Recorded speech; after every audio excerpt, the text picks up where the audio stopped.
What's up, SNA Assassinators? This is Super Ninja Austin back here with another video. And this is the AEW Collision review video, which is the night 2 Spring Breakthrough edition of the show. And we've seen a lot of pretty entertaining matches that definitely deserve some, I'll say, golden trophies, if I should say so myself, just like yesterday on night 1's Dynamite edition. But yeah, let's get into the review video. But I'll say one match in particular, kind of a disappointing, but despite it, it still had its entertaining moments, I guess you could say.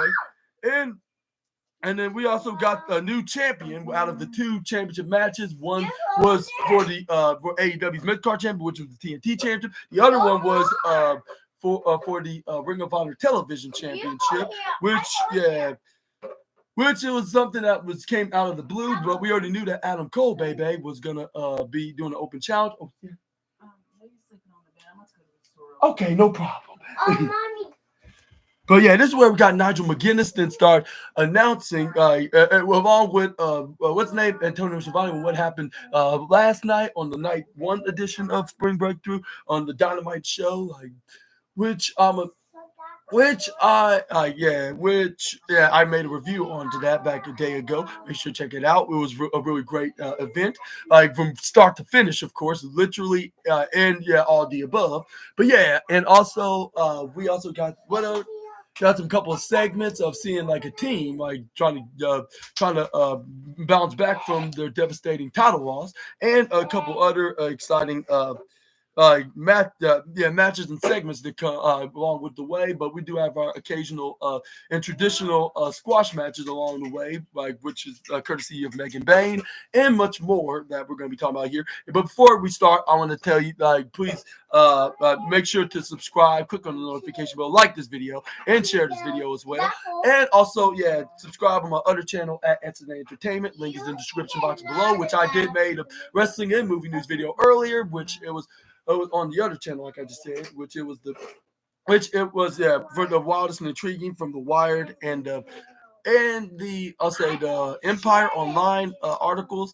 Yeah, so make sure to check that video out. It has some very interesting stuff that I was talking about, especially the movies, which I showed some trailers of the latest movie that's going to come out this summer. But back to the review video here on AEW Collision Night 2 of the what's that called, the Spring Breakthrough edition of the show, which is the 2 reasons why it's on a Thursday tonight. Normally, I don't do review videos like this, like live on the Thursday. But since the showcase event, one, it's because of this special Spring Breakthrough edition, and secondly, it's because the other company has their big spectacle event, and I'll be too busy, and that will also have me too busy when I making a. But even if they did have an AEW Collision on that night, it would be difficult to do it that on that same night, and do and WrestleMania 41 as well, at least the night 1, I should say, because it's gonna be very hard to do. But without further ado, let's get started with Marina Shafir to start attacking the cameramen and producers, along with John Moxley and Claudio Castagnoli, because they were complaining about them losing the trios championships, which they're sore losers for. That's where fans not like what they were doing. This is where John Moxley then grabbing the microphone. This is where then fans were calling them losers, and this is where then fans start championing you passed out to John Moxley. And it was true. You cannot argue what the fans are stating, because he did pass out at Samoa Joe's Coquina Clutch 24 hours ago. This is where John Moxley said, I was in the ring tonight, and I have not been humiliated in my entire life until now, or something like that, which he says with his very odd, statement. This is where then John Moxley continues it was. All right, Powerhouse Hobbs, Samoa Joe, and Shibata, enjoy y'all's trios championships now. Because and that's y'all's latest celebration in a long time.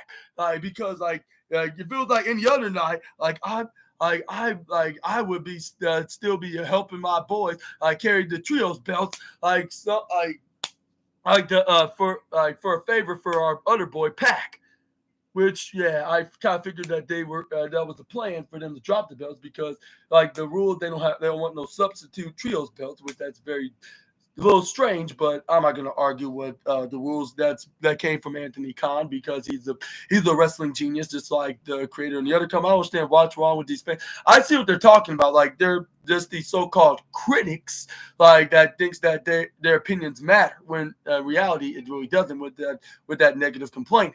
But anyways, this is where we got Moxley then continued saying. Like what happened last night, like I officially don't not like two individuals that decided to come out here, interfere, claiming that they're my buddies, which that's the jab to the irresponsible EVPs that couldn't even run a retail store, which is the Young Bucks, of course. This is where he's I officially don't like you anymore. Like I don't like looking at you, which I was like that it's some shocking, but still relieving and very awesome because like if they start fighting each other, then we don't have to worry about terror and nightmarish a nightmarish future in AEW. Like if they're too busy just trying to destroy each other to death, which that would save the company. Like if the two of the most worst people in All Elite Wrestling despise each other, that's a blessing in disguise. Which side to rhyme, so it's definitely true. But anyway, this is where John Moxley's like, he's like, and I'll promise you never will step foot or be anywhere near this business ever again. I mean that, Nicholas and Matthew. And this is where then John Moxley didn't start continuing on his promo, which it lead up into something that what's to come on AEW Double or Nothing in May, which is for the AEW World Championship. This is where the John Moxley's like, but in the first day, I guess starting this sport, like there's only one undisputed baddest man in pro wrestling, and you're looking at him. And I was like, I thought there was only two in overall pro wrestling. But it's where, no, I was just joking. He did not say him. So he said the guy that could potentially be his next challenger for his world championship, and that is the Samoan Submission Machine and the latest trios world champion. Well, like 1/3 of it, of course, but it's where the fans start chanting Joe, like Joe. And this is where this is where John Moxley's like, yeah, that guy. And then this is where then he continued saying, like, I show Samoa Joe the respect. I always treated Samoa Joe, like, from reverence. Like, and that's where then John Moxley then, this is where he started licking his lips like some kind of a crazy psycho that's trying to taste his own blood that if he's bleeding in the mouth. But it's where fans are chanting that very iconic catchphrase in modern wrestling, and at least in AEW's case at this time, is Joe is gonna kill you. Joe is gonna kill you. This is where John Moxley's like I given him his credit in spades, and then she could have spayed that way if he wanted to end up. He wanted to interfere in my business, and like he wants to start something like that I'm gonna have to finish. And I was like, well, like even if you do challenge him into a fight, and if you do successfully retain for the AEW World Championship, I don't think if you're gonna finish anything, even if Joe started anything. But where John Moxley claimed he won't run or hide, or he definitely wouldn't roll over, and die. And this was and I don't know other way to do it, but I'll fight you to the death of all Elite Wrestling's world champions. Heck, I'll do it tomorrow, whether if it's in that other company or not, or any or pay-per-view, or even that biggest showcase event on the other company. I don't know if it's better or for worse, but he's like, and Samoa Joe, I am going to challenge you. I'm talking to you right directly on TV, on the camera, Joe. This is where then fans start continuing their Joe chants. This is where then John Moxley's like, okay, let's. This is where then he snapped his fingers. This is where the Death Riders then left the arena when John Moxley then said one more thing before he left. He was like, that's why I am challenging you for the AEW. I mean, challenging you to defend my AEW title in my next title defense at Double or Nothing. And yeah, it is confirmed that we see in the Samoan Submission Machine against the leader of the worst faction in pro wrestling, and that is the Death Rider, John Moxley. And who do you think is going to walk out of Glendale, Arizona is your AEW World Championship? Let me know down in the comment section right down below. Excuse me for a moment. But, yeah.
Oh,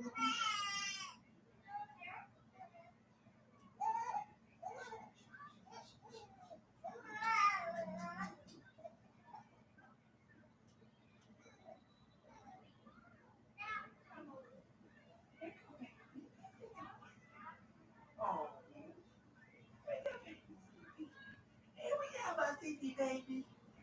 No, we got a sleepy baby.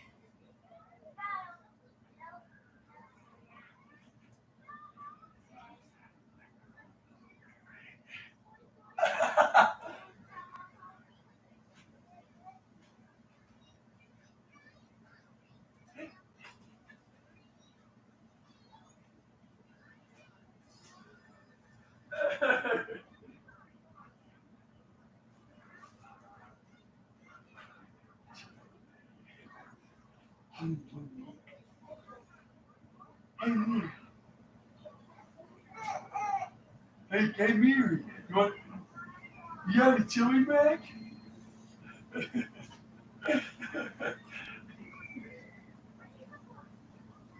Why you and your eating buddy cousin looking like your grandpa?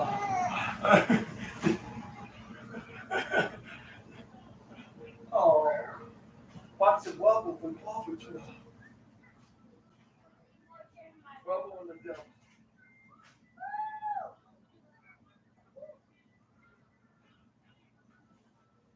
They're puppy dogs at the old house.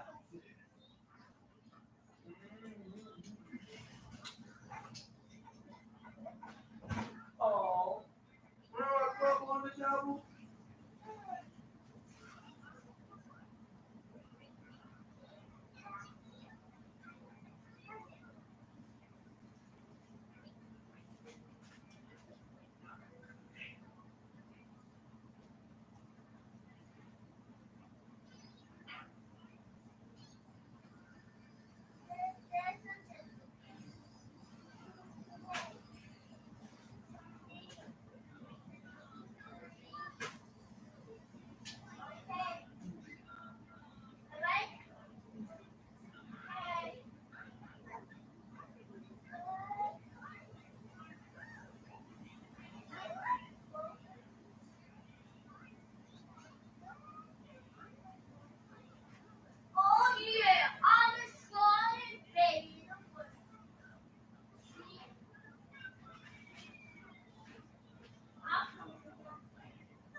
He likes chili.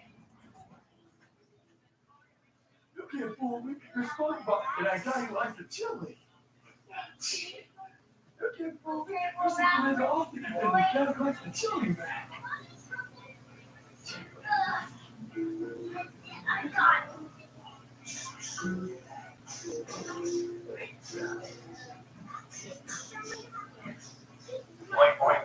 Oh yeah, the baby got a new house in the boulder.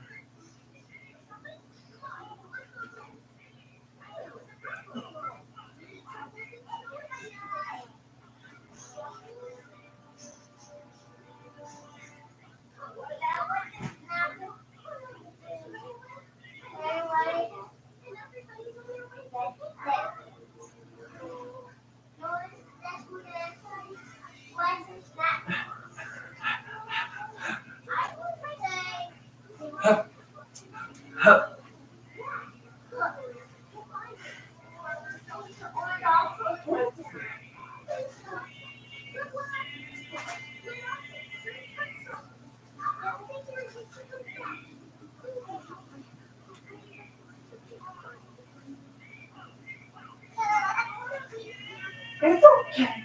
It's okay.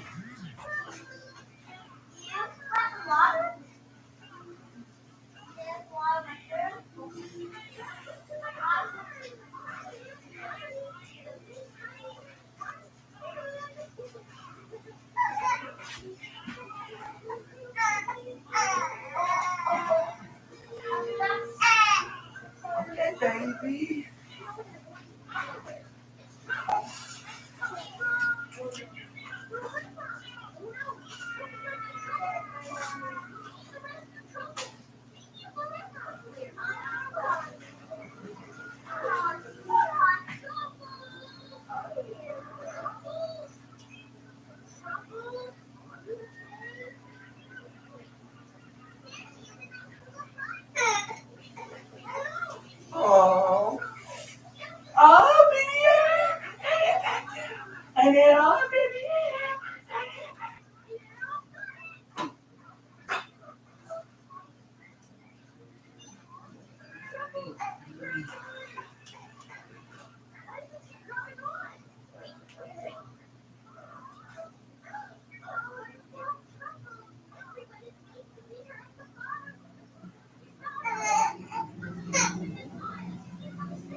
Oh, the piggy's trying to cool off. She's trying to cool off from the hot sun.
Oh, it's okay, Diana.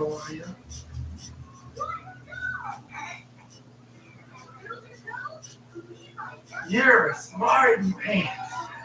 Yo, a smarty pants. I don't want my cartoons, Uncle Chewy. Tell you what I'll tell you.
I keep that's what I do.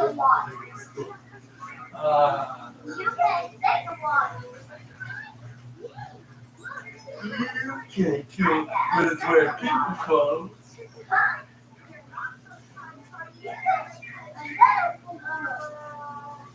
Oh.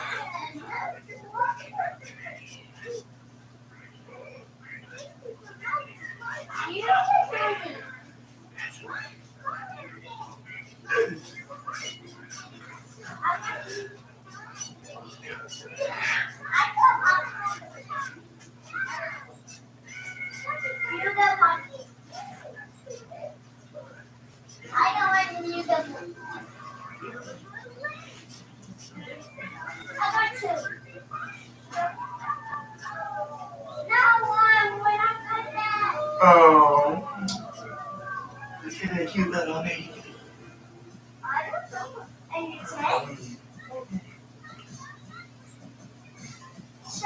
That is real food cake for Uncle Junior. Can I eat some? Oh, you baby want to eat that real food tea? I hope you turn one your own so if I eat them, Uncle Junior, and they're going to try you And then you're like, yeah. And everybody else is there. You're playing. Mm-hmm.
Oh, yeah, you know.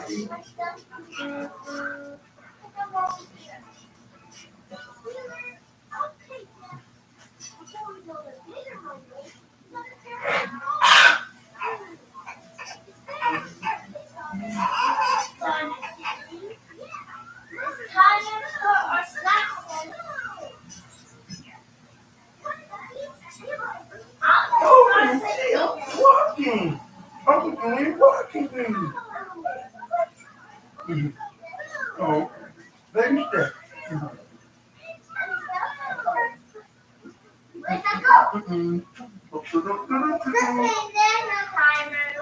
Where am I going, Uncle Julian? You take me somewhere? I'm gonna be right back. You gotta have to finish our system.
Happy birthday, happy birthday.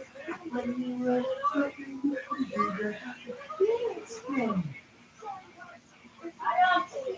Happy, oh, the one all the way to the TV, Uncle Julian. We're going right up to the TV. This is the best part. This is the best part to watch my television show. All my favorite shows. Oh.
Oh, you know the sick thing.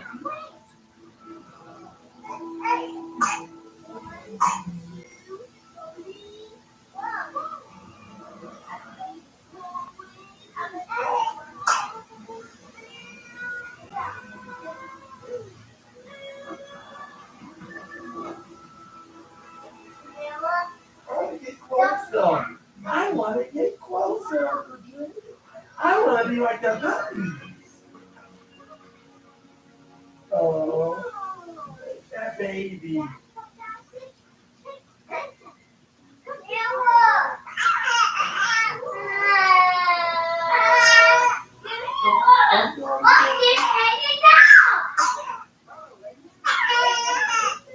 Oh,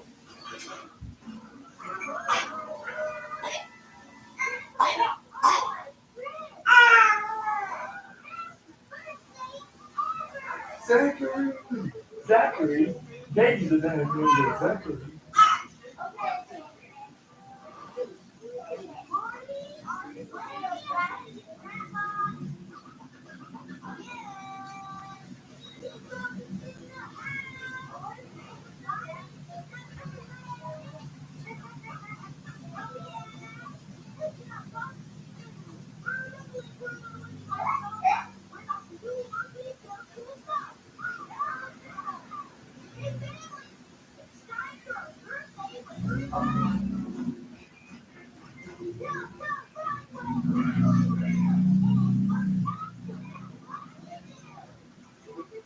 That's what you do, little birdie, little one.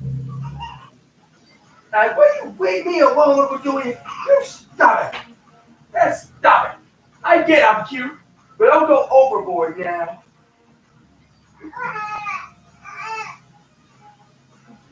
Is it too dark in here? Oh no, I gotta do like the others.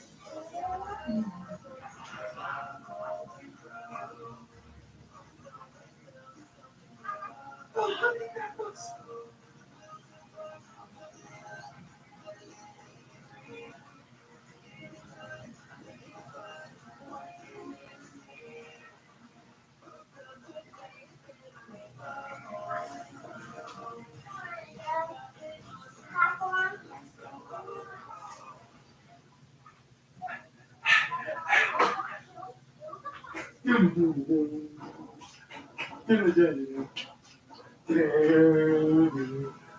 A O B A O A O A O A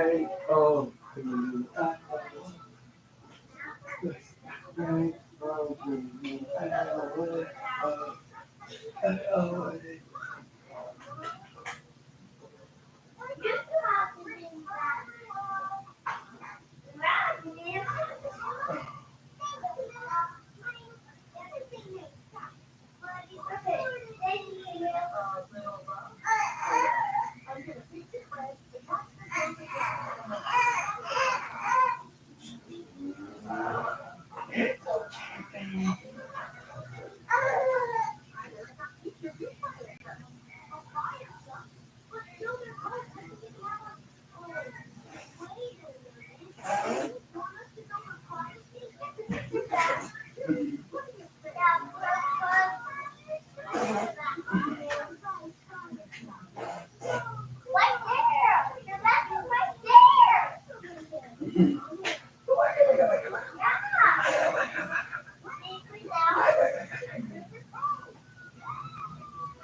Marshall.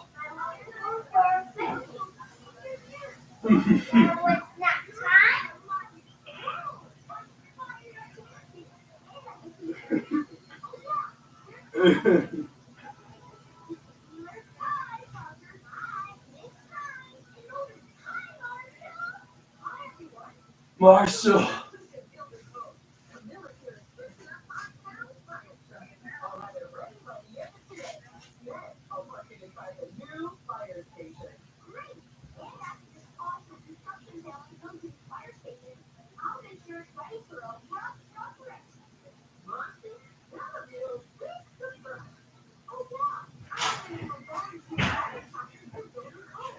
That's the year.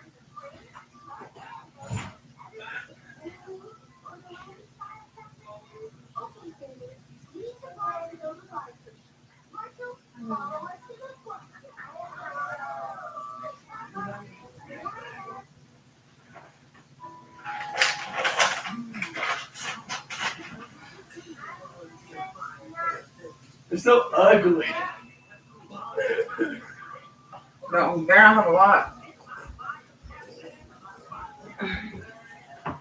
Can you do me a favor? Yeah.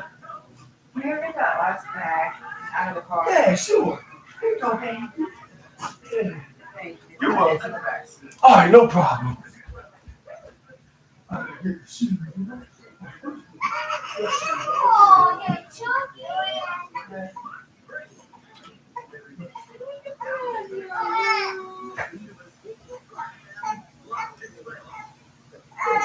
You see you doing?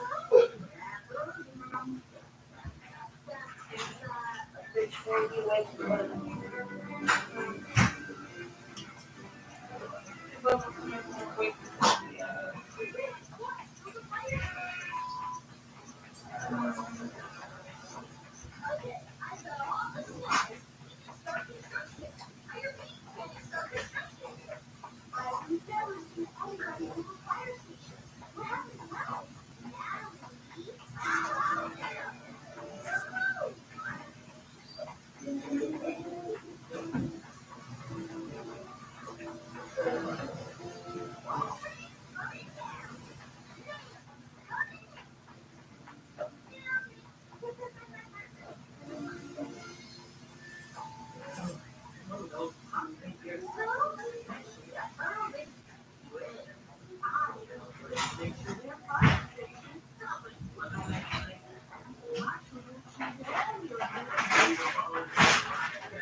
Okay, assassinators, I'm back here. Let's continue the review video. This is where to start advertising all the matches, like from Nicholas Wayne against what's his name, Commander with a K for his Ring of Honor TV Championship, to Adam Cole's Open Challenge, and if to the main event tag team match between the CEO Mercedes Moné and Harley Cameron against Kristen Statlander and Julia Hart. But let's get in and move on to the next match, which was Kevin Knight taking on what's his name, Lance Archer. This one was a massive entertaining festive contest, which I'll give it about maybe the silver trophy of the night. I'll say silver, which I would give it silver. Why should I give it silver? Yeah, I'll say the silver trophy of the night, and I would say maybe it'll tie I'll say tie with the main event, because I was thinking about giving it the golden, but it's just that because of the ending. But it's where we got Lance Archer then I go for a boot right into the face of Kevin Knight, but Kevin Knight grabbed onto the foot. This is where we hit a right hand onto Lance Archer when they got started, when they were right into the left side on the apron, which was connected to the ramp onto the stage area. This is where he then hits a drop kick right onto the Murder Hawk Monster. This is where then we got the young star of Kevin Knight then went right to the left side's corner, hit the springboard moonsault, which I don't know how did he directly just moonsault right off his feet. Is where we got the former NJPW star then again collect himself right into on top of the ramp.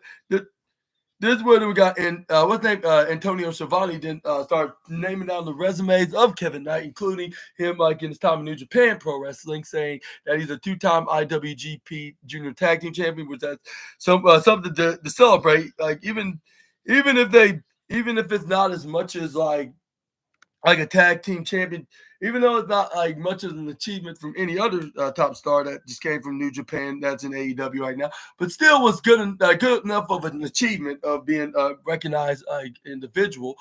But anyway, this is where we got Antonio Schiavone said he won those reigns with Kushida, but this is where we got what's his name, Kevin Knight trying to go for a springboard Hurricane Rana maneuver, which nearly backfired, but somehow he ends up doing the maneuver because started hitting some right hands right into the face onto the former IWGP United States champion of the Murder Hawk Monster. Then sends him hit him face first, Hurricane Rana right into the bottom right corner side turnbuckle. Then started hitting some with the right hands right into the face onto Lance Archer until he tried to run right back to Lance, but this is where he then hits him with a devastating clothesline. This is where Lance Archer's like, who you cheering? Like, but he was pretending that he don't understand what exactly who they're rooting for. This is where Donald Callis was very happy with a very disgusting smile on his face. They're clapping with his vile bald rear end, and I'm not trying to insult him because of that, because I have a couple of friends that are hairless right now, so I'm just gonna take it back. But this is where we got Lance Archer. Then we started hitting some right hands right into the face onto the former 2-time WGP Junior Tag Team Champion. Then this is where the referee's like, all right, that's enough. This is where like, who you telling? That is where then referee's like, well, I'm just trying to make sure that you did not like beat him too badly. This is where we got Lance Archer just started some axe handles right into the back onto the poor guy. This is where then he started hitting some chops, taking chops that way. This is where fans start chanting. Everybody was chanting for Kevin. He's starting to be a rising fan favorite in AEW. This is where we got Lance Archer made a humongous mistake, because here he goes throwing Kevin Knight right to the left side, Balor's head, but this is where they did it way too long, because here comes Kevin Knight. They get the sunset flip, even though they did not get him to 3, but he did got 2.7 in the maneuver. Once he saw him step in the snapmare, this is where he did run to the left side of the shoulder block. Yeah, he got what's his name? Kevin Knight then hits a missile drop kick onto Lance Archer. Then we got what's his name? Kevin Knight ended up going to the top rope only for Donald Callis to try to grab onto his leg. But this is where you got Kevin Knight pulls him away. He's like, you better not, or else. I was like, yeah, like you do not want to mess someone like Knight. Like, yeah, don't let his nice and athletic abilities, like athleticism abilities, to fool you. This is where we got Lance Archer was like. And then this is where Lance Archer hits him with what they call swinging, mini swing, I should say, a quarter of it, right, to symbol the steel steps, which Donald Callis was more than happy than he was before. This is where we got Lance Archer that ends up putting him back in the ring. This is where we got the partial powerful force, and all the pro wrestling came on. Once with that, the adverts came on. This is where we got Lance Archer hits a devastating clothesline onto poor Kevin Knight, which, yeah, he must be a fan favorite, because, yeah, it happened right after, like, the adverts came on. This is where we try to go for a pin after that, but this is where Kevin Knight ends up kicking out at 1.1 when the referee's like, 1! And then this is where then he got the shoulders up. Donald Callis was like, how is he still standing after he's getting beaten in a gruesome mess? This is where then he tried to pick. This is where we got Lance Archer trying to pick up Kevin Knight, only to get a near fall of a surprise roll-up of the devastation, because he hit him with the what they call the inside cradle. But this is where that did not work, which it ends up like Lance Archer gets back up, then boots him right in the face. Hit a German suplex to the point that made what's his name, Kevin Knight, like do a 180 actually, with him doing a backflip in the air, which I believe it was probably like 7 feet in the air. This is where fans start chanting fudge on sweetened chocolate kiwi KO Don Callis, or I'm gonna say it once, fuck Don Callis, or Donald Callis, I should say. This is where then we got Lance Archer picks up Kevin Knight, places him right to the bottom, right left side, the bottom left side, and he tried to go. Well, no, it was the bottom right side. This is where he tried to hit the Murder Hawk slam, or whatever he calls it, whatever majiggy maneuver. That's why we got Kevin Knight that ends up fighting it out, then flipping right up. I don't know how he got back, how he got up and flipped right out of it, even though he barely did so. But yeah, he still survived until Lance Archer grabbed him around the neck, tried to choke slam him, only for Kevin Knight to hit a drop kick onto the Murder Hawk Monster. This is where we got Kevin Knight then and whack him in the right hand. This is where then he goes for a repeated right hand. This is where the referee on right, like he's already down, like so don't go overboard. That will get you cost you the match.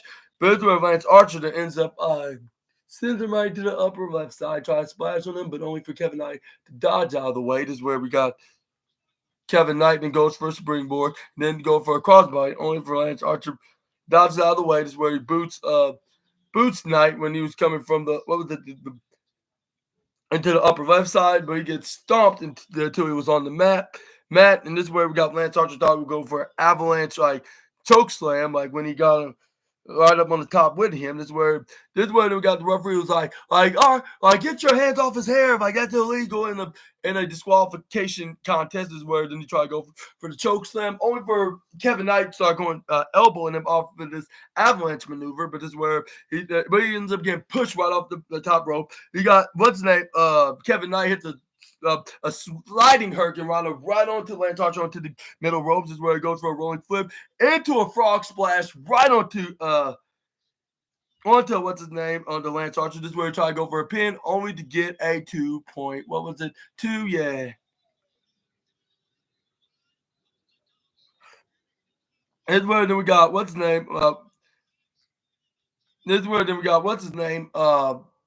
Kevin Knight to go for a splash on Lance Archer on the upper right side. Then we got Lance Archer going for a shoulder tackle, pouncing right into the right corner side. This is where we got Lance Archer then try to hit a power bomb right onto Knight. This is where he buckle bombed him right into the right side. This is where they try to go for a guaranteed choke slam, which let me tell you, he did do so. But it did not give him a guaranteed victory because here comes Kevin Knight at the last single second of 0.1, kicking out at 2.999999999 double triple nine out of ninedoms. That's where even Donald Cow's like, "Are you sure that it was a 3?" And then this is where the referee's like, "No, like it was a 2 that I count. Like I was almost at 3, but he managed to survive and kick it out." This is where fans start chanting Kevin again, like Kevin, like if he is from Boston, which maybe it's for the best he isn't. But this is where then we got Lance Archer then try to go for an old school maneuver, which was standing on top of while holding on to the twisted arm of Kevin Knight until he tripped him right over on the ropes and landed right between his legs, right into the Archer family jewels. This is where we got what's his name, Kevin Knight to go for a drop kick. I'm like, hopefully he's already a husband and father because without that, it's gonna make you less likely of that. But this is where then we got Kevin Knight then ends up going for a springboard flying lariat right onto Lance Archer when he was in midair in the right corner slot. Then Kevin Knight then brought him back in the ring. Then he hits that springboard with that flying clothesline yet again, this time in the ring, of course. 1, 2, 3. Winner of this match, Kevin Knight. And some might say that this is not even the most dangerous maneuver, but I'll say we're getting hit with a very heavy hitting lariat. Of course, that's gonna bring you down. So, kudos to this guy, and he's proven that he deserves to be a champion in All Elite Wrestling. But this is where we cut into a segment between Samoa Joe and Katsuyori Shibata and Powerhouse Hobbs, the replacement of Hook, the honorary member of the Ops, was in backstage holding on to their titles that they showed just moments after Dynamite went off the air, when they went backstage and taped this video back last night. But before I get into all that, I want to tell you assassinators I was about to say, this is where they actually they glitched kind of the feed, with them showing the commercial for AEW All In Texas, rather than going to this segment. But don't worry, they fixed it. Once they got the segment done, then they showed the segment. That's where Samoa Joe's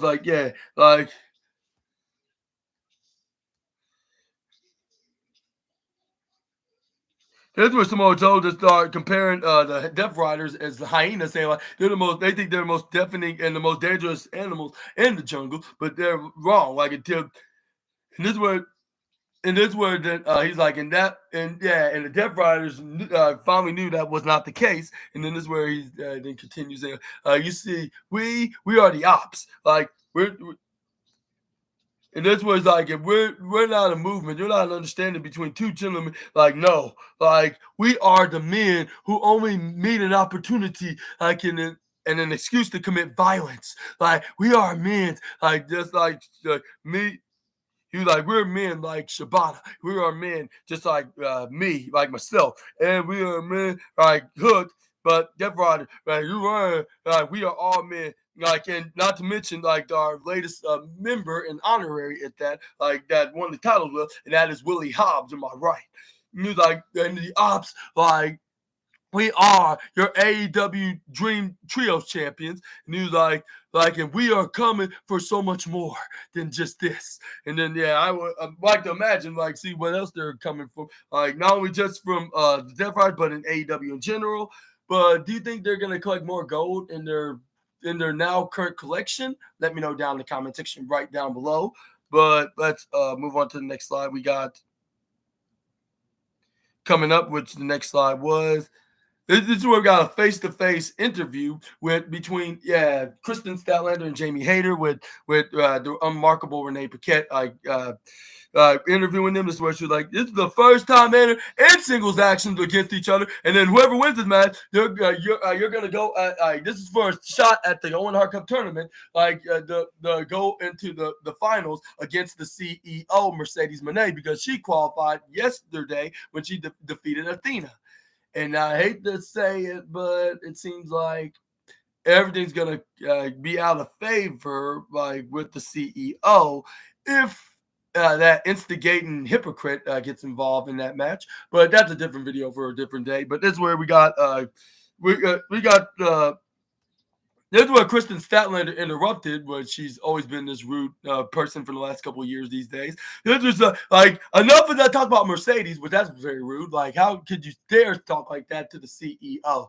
Like, remind you that she got 2 wins over you, Kristen, by the way. Like, but anyway, this is where she starts saying, let's talk about, like, this, and she was like, enough about talk about Tony as well, which she was talking about the timeless one as well. This was just like, there's so many other women in this locker room. Like, Chet's working just hard, if not those words that those two do. I was like, well, that may be true, but you don't start talking trash on the work they do. I gotta admit, like, that's why they're champions and not you, Kristen. So don't be throwing some disrespectful shades, like just saying like just because you're no champion. But this is where we got Jamie Hayter then we're talking about. That's where then Jamie Hayter just spit some facts and talk some sense into her, saying that I totally disagree with what you're saying, Kristen, because but there's one thing I do disagree. I do want to agree with you on what you just said about in that statement. Like, I work hard, you work hard. But I can stand here and give you endless pats in the back. Like, she's like, but I know that you're good. Like, you're a former TBS champion. I was like, yeah, she may be good in her own kind of a style of the grappling game, but that's the only thing she won. She was lucky enough to get that shot at the TBS championship. Not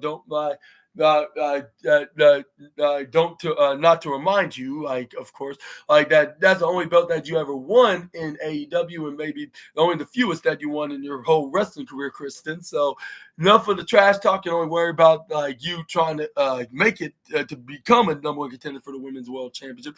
And that may be the case if she does beat Jamie Hayter, but I don't know about that. I'm just gonna just throw this a pass right here. This is where Jamie Hayter then reminded her, saying, like, you may be a former TBS champion, while I'm a former AEW Women's World Championship, and I'm trying to put my way back up there. And we both know we could go in the ring. This is when Kristen was like, you know what? This is only gonna been a long time coming. It's been way past due. She was like, so whoever wins this, and then this is where she like they better go all the freaking way, which I think that probably will be the case if they're trying to put any of these 2 women over.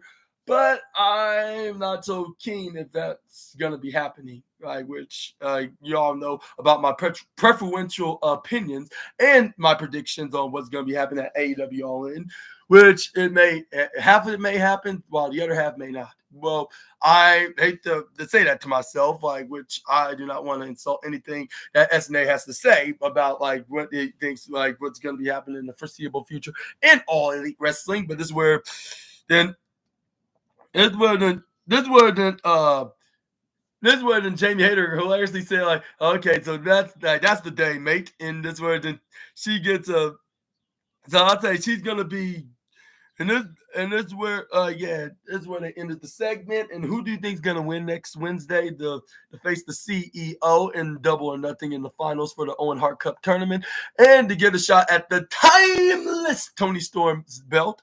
Let me know down in the comment section right down below, Assassinators.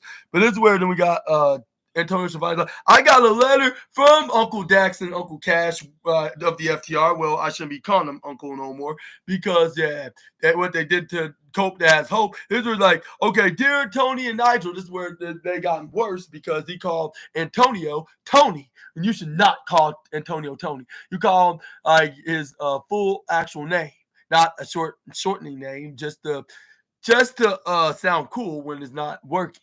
But this is where then he's like, all right, like dear comment, but anyways, like I'm gonna take everything that we did to you guys last week, and this was like it was completely unacceptable and unnecessary, like and warranted, like what we just did to you guys. Like I honestly think that the punishment like wasn't so severe enough, though. However, and as we know, as you know, an obvious reason when Antonio Schiavone again, they've been suspended like for a whole week without pay.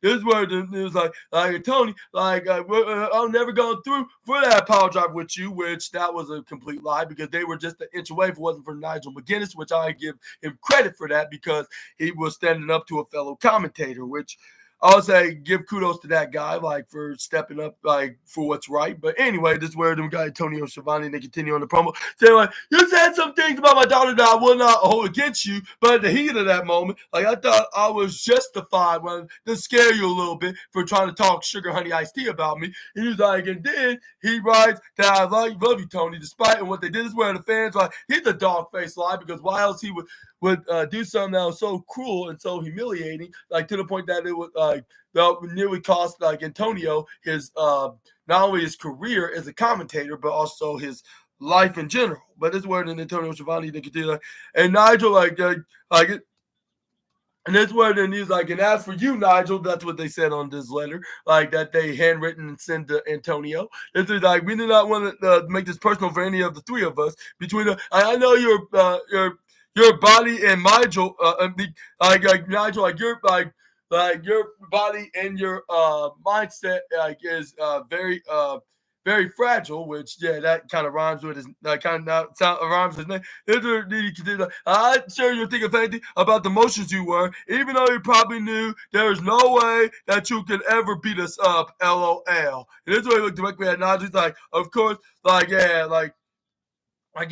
their personal opinions about me, and then there's like, of course, like that, which that may be true, but that's a horrible stuff that they even say. But then pretending that they still love the guys, but when it's obvious that they don't. But it's where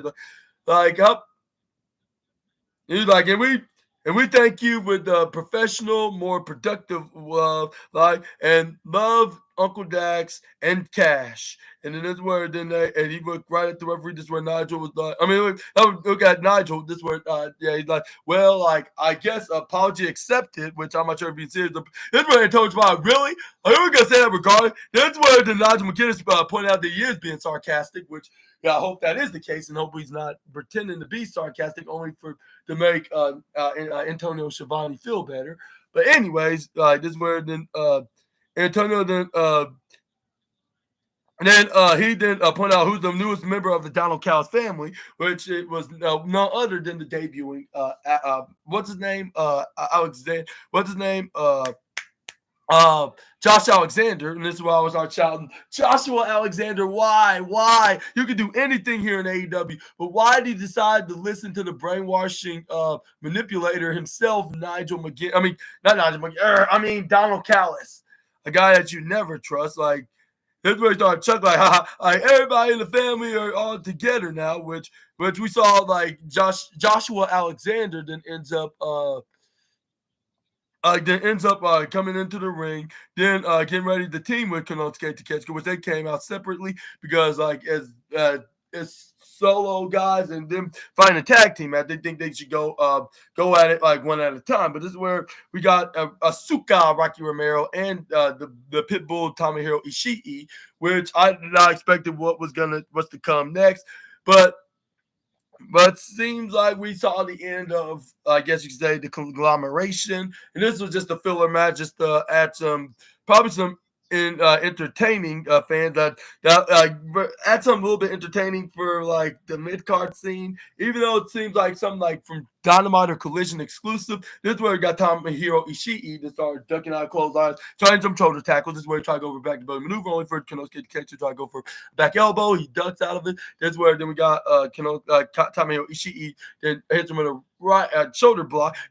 And yeah, he's doing fine. Thank you so much for asking that question. But anyways, this is where we got Tomohiro Ishii went to the right corner side, tried to go for shoulder tackle onto the Alpha. Then followed with a knife edge shot when he comes to the left side. This is where and he ran right through it though. This is where he hit the shoulder tackle, hit him with a knife edge shot. This is where Tomohiro Ishii did to him. This is where he also hit a shoulder tackle, like turning the tables. This is where then we got both men to try to shoulder tackle each other, only for Takeshita to fall down first. But this is where Tomohiro Ishii took a while, but he ends up falling down back first himself.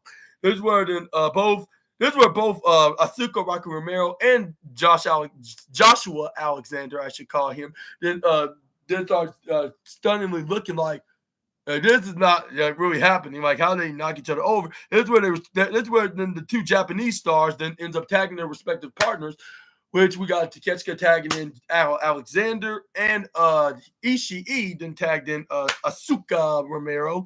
This is where Josh Alexander got technical and amateur about his matches, where he just hit some what's it called, back to belly like face plant maneuvers. This is where then we got Alexander and Asuka then start grappling until we got Rocky then ends up going for a wrist lock, only to get kneed into the midsection. This is where he dipped him right into the right corner side. Oh no, it was the I believe it was the bottom corner slide. This is where, oh no, it was the top corner. This is where it goes for a wheelbarrow to an arm drag when he got caught by Josh Alexander. It's where Rocky Romero goes for a sliding hurricane rana. This is where it started. We got Rocky Romero then ends up going to do the little shimmy dance like Asuka. This is where he tried to go for a clothesline, but he ends up getting flipped right by Joshua Alexander. This is where we got Konosuke Takeshita took him right over and hit some chops in his chest, which he must have earned the fourth place spot. And this is where he followed up with a middle missile drop kick of a drive-by, which would probably have that chief of that certain tribe be all envious because he does it more cooler than he does it. But this is where we got But once we got done with the partial adverts, with the heels start squashing onto the poor Asuka. This is where then we got Tomohiro Ishii then trying to make a comeback, but this is where he gets hit with what's that called, a gut hit by knee to the gut by Mr. Joshua Alexander. This is where Konosuke Takeshita to try to go for a boot, only for him to get clothes on. Like, this is where Konosuke Takeshita goes like, you got to take me down. This is where he proved that when he went right through to the bottom clothes on. Hit a clothes on to him. This is where we got Rocky Romero then goes for what's that, wrist lock? Turning twist, a DDT, using Joshua Alexander like a turnbuckle when he was going for, what's that called? Using them like as a human turnbuckle. This is where then after he did that, this is where Tomohiro Ishii finally brought down the Alpha without any issues with a devastating lariat. This is where Joshua Alexander tried to kick Tomohiro Ishii then in the gut, but he caught him, caught his leg, spin him around, gets hit with a uppercut by Rocky. This is where then we get a German suplex by Tomohiro. This is where we got Tomohiro Ishii went for a clothesline, come from the top course. He probably would have gotten away with it if it wasn't for the meddling Alpha, because he tosses Asuka Rocky Romero back first, right onto Tomohiro Ishii. This is where then we got. That's where then he's like, all right, like, you want to face the power of the Asuka. Like, this is where then he started.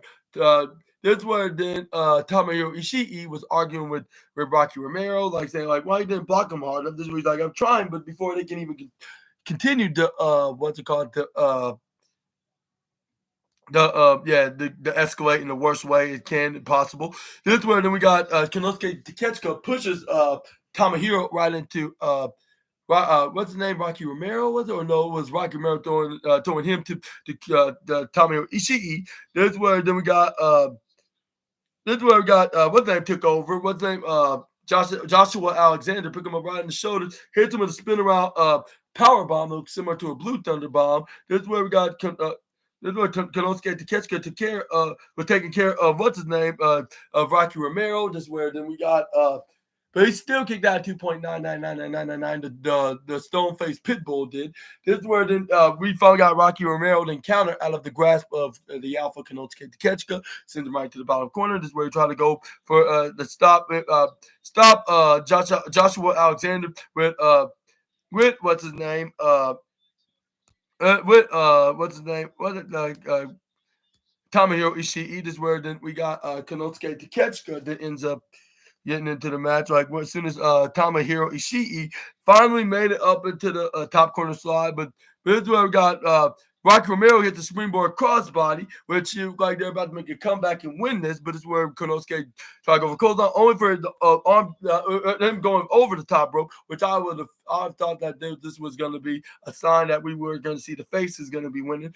But Rocky goes for a crossbody. Then we got what's his name? Tommy Oshii got Joshua Alexander right where he won him in the upper left side, close on to him, then try to go for a suplex maneuver, whoever his move, I think it was a brainbuster. But this is where Joshua Alexander counters, go for a wrist lock, close on, but it ends up getting done by Tama. This is where the Tama hero did try to go for a suplex, only for him to get countered out of the flip. This is where he hit the German suplex for almost a 3 count, but only for Rocky Romero comes in for the save it, with him being the meddling Asuka. This is where we got Rocky Romero to try to take care of the Joshua Alexander problem. This is where we got German suplex, however. This is where he elbows him, hits the right hands, and then slapped him across his jaw. Then he tried to go for some kind of brainbuster. He ends up getting hit with a suplex facebuster. This is where Donald Callis ends up being a sarcastic smartass by saying, like, so much for that move. And I was like, yeah, like, whatever you say, like, you smart ass lunatic. And then this is where we got what's his name?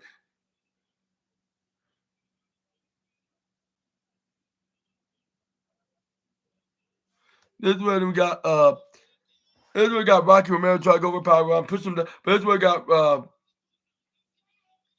Rocky Romero goes for a super kick. Then we got what's his name? Rocky Romero then goes for a sliced bread, but this is where we end. This is where it's nearly worked, but this is where Joshua Alexander for out of it. This is where he runs up to Tama, but this is where Tama Hero then try to go for a closeout. Only him actually knocking down Rocky right off the match, knocking him out. This is where we got what's his name? Joshua Alexander go for the surprise roll up at the most devastation, but this is where that ended up not working at 2.8. This is where then we got Joshua Alexander. It was like that was too like no man. This is where he blocks his closeout amazingly, goes for a discus clothesline. But Tomohiro Ishii did not let it fade out. He out of rage and screams. You think that's gonna bring me down? Like, raw! This is where he tried to attack, but this is where he ends up getting German suplex by the former Impact World Champion. This is where then we got them start slugging it out by throwing fist after fist on to each other. This is where got Tomohiro Ishii knocking out Joshua. Like once he got hit in the face, this is where we got Rocky Romero. This is where Rocky Romero was like, what did you do that for? This is where then Tomohiro Ishii said, like, that was all just an accident. And this is where then what's name was not buying it at the time. Rocky Romero was like you knew like how it goes. Like we end up trying to tag me instead. This is where then Tomohiro Ishii said, like, that's not true. Like that's just it was all just a misunderstanding, but this is where then he turned around. This is where he saw a big boot onto Konosuke Takeshita, which I believe he's trying to copy off a certain Canadian wrestler that does that maneuver along with a Blue Thunder Bomb. But this is where we got what's the name? Konosuke Takeshita followed up with a German suplex, and we also got Joshua Alexander then did the German suplex. But this is where we got Konosuke Takeshita to twirl him around. This way to hit their forearms right into the front and back of the head of the stone-faced Pitbull. Followed up with a power bomb. 1, 2, 3. The Donald Callis family members, Konosuke Takeshita, and the latest addition, what's that? Joshua Alexander. But speaking of newest members of the Donald Callis family, this is where we got the post-match happen. This is where we saw look like what's his name accept his apology, Rocky Romero. This is where then what's his name, Tommy Hiroshige, like no, like I don't need your apology because like you cost us the match. Like and when you think that I was trying to go against you, like when I was actually was with you, like and sometimes I'm wondering like if you're really with me or against me, and then this is where then. And this is where the Rocky Romero's like, you had nothing to worry about until he got his back turned. This is where Rocky Romero ends up attacking him, knocking him back first. This is where then you will not believe who came back and rejoined the Donald Callis family, but probably as a full-time permanent move. And it was, yep, you guessed it, Mr. Trent Beretta, the former tag partner that of Rocky Romero Asuka, like from their days in New Japan Pro Wrestling when they were the IWGP Tag Team Champions. But this is where then he shook hands with Donald Callis. This is where he went face to face with Konosuke Takeshita because they're like, like you want to join the Donald Callis family? This is where Donald Callis, calm down, like you, like maybe this is something that we need here. Like we need to add more, a new member. This is where then he grabbed. This is where he gave him something like this. Is where he gave him something long and wooden like when he took it out of his pocket. I'm like, what the hell is he doing? Is he some kind of a psychotic serial killer or something? This is where it didn't look like it, but this is where it was a wrench, like a plumber's monkey wrench that he gave him, which it was like some silver or brown color. This is where they were trying to they were trying to end the career of the poor stone-faced pit bull wrestler. This is where Rocky Romero picks him up. This is where we got This is where we got what's his name, Trent Beretta, hit him in the back of the neck of the trying to crack his neck, which I believe Trent got plenty of bad neck issues. Like, and this is where he's trying to make Tommy Ishii make it feel that much for what cause. But what are your reactions to Donald Callis making adding a new member out of the form of Asuka Rocky Romero, which he's probably just as stupid as Joshua Alexander of joining, which he already knows everything about the dangers and the horrible truth about Joshua Alexander, but yet Donald Callis, but yet he still joined him with his manipulative egomaniac I'll say mentally ill. I don't know what other term to put it. Like, yeah, he's pretty much bad news. Like he's just everything of the definition of terrible and the definition of terrible and awful. Like with a cherry on top of that. Onto that terrific. Horrific this cherry on top of this horrific Sunday, I guess you could say. But let me know down in the comments and what are your reactions of Trent Beretta's return to AEW television. Let me know down in the comment section right down below. And do you think Tomohiro Ishii will get some revenge and maybe will have his other remaining members to join him of taking on the Donald Callis family? Let me know down in the comment section right down below. Hopefully that will there's a follow-up in the story. If there's nothing legitimately wrong with Tomohiro Ishii when it comes to his medical, him medically in that side of his career in wrestling. But anyways, let's move on to the next slide. Let's get into. That's where we got a backstage interview with Lexi Nair with the hometown hero, or should I say the hometown queen herself, and that is the Four Belts herself. And this is where she shouted out her hometown, and it was the CEO Mercedes Four Belts Monet. This is where she was like, "Hello, Boston," like you already know what to say, and that is hello. And this is where then. And that's where then she's like, and now I'm in the finals of the Owen Hart Cup Foundation. This is where then Lexi Nair, that's the luxurious one because she's so selflessly cool and sweet. Like that she congratulated the CEO of defeating Athena, which that was very awesome of her. But this is where we also got she's like, and she's advancing in the finals for the Owen Hart Cup tournament, where she'll be facing either Jamie Hayter or Kristen Statlander, which she got a big frown because she must have heard what exactly Kristen Statlander said when she assumed that she's the lazy one, like when it comes to anybody in the women's division in that comparison. But this was like. And this is where she was like, which, like, despite, like, about how I feel about Kristen, like, I still love all of them. Like, yeah, and this is where then Lexi Nair's like, okay, of course, but she was like, you're in main event tag action against Kristen and Julia, like in a tag team match. This is where then she named her partner, and right after, just a second after she mentioned it, guess who comes out with a puppet version of the CEO, which is which is the same puppet that's used to be a mockery creation of the CEO. When now it's the better the MC initials, which is the mini companion. But this is where then she was starting to be a mockery again when she started shouting her hometown, Boston. Which, yeah, it's definitely getting the this is where she was like, say hello to the CEO, and it's not getting just the golden trophy. It's getting the platinum trophy of Goofy Wrestling of the Night. Which, yeah, like, with this puppet thing, like, it just makes it more entertaining than more and more, I should say. This is where then the CEO saying, like, I don't say it like that. And I was like, yeah, it's true. Like, it's obviously some puppet fiction, like, from the Raph creator that's imitating her voice. And this was like, I want to talk to Harley. This was. And this is what she's like, and I rest assure you that she promises to stay out of the way. And then this is what, and she was like, and she will help you this time. And this is what, and this is where then she was like everything's gonna definitely be different this time. This is where then like the puppet like no like don't talk to Harley, talk to me. And this where. I was like, even if this was on a Rampage, like if Rampage was still existing on the AEW world, I would still say this would probably be the best segment of that show. Because you could put on any night and this would still bring the entertaining aura for your boy SNA. But anyway, this is where then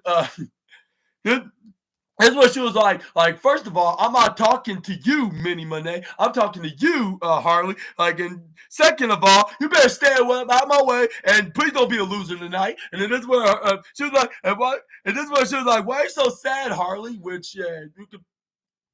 And this is where then, she allowed her puppet to speak for her, saying like, here's like, what? Like, you don't think I'm a good wrestler? And this is where the CEO like, and this is where she was like, yeah, why? There's no crying in wrestling. This is where the CEO's like, no, there's no crying in wrestling.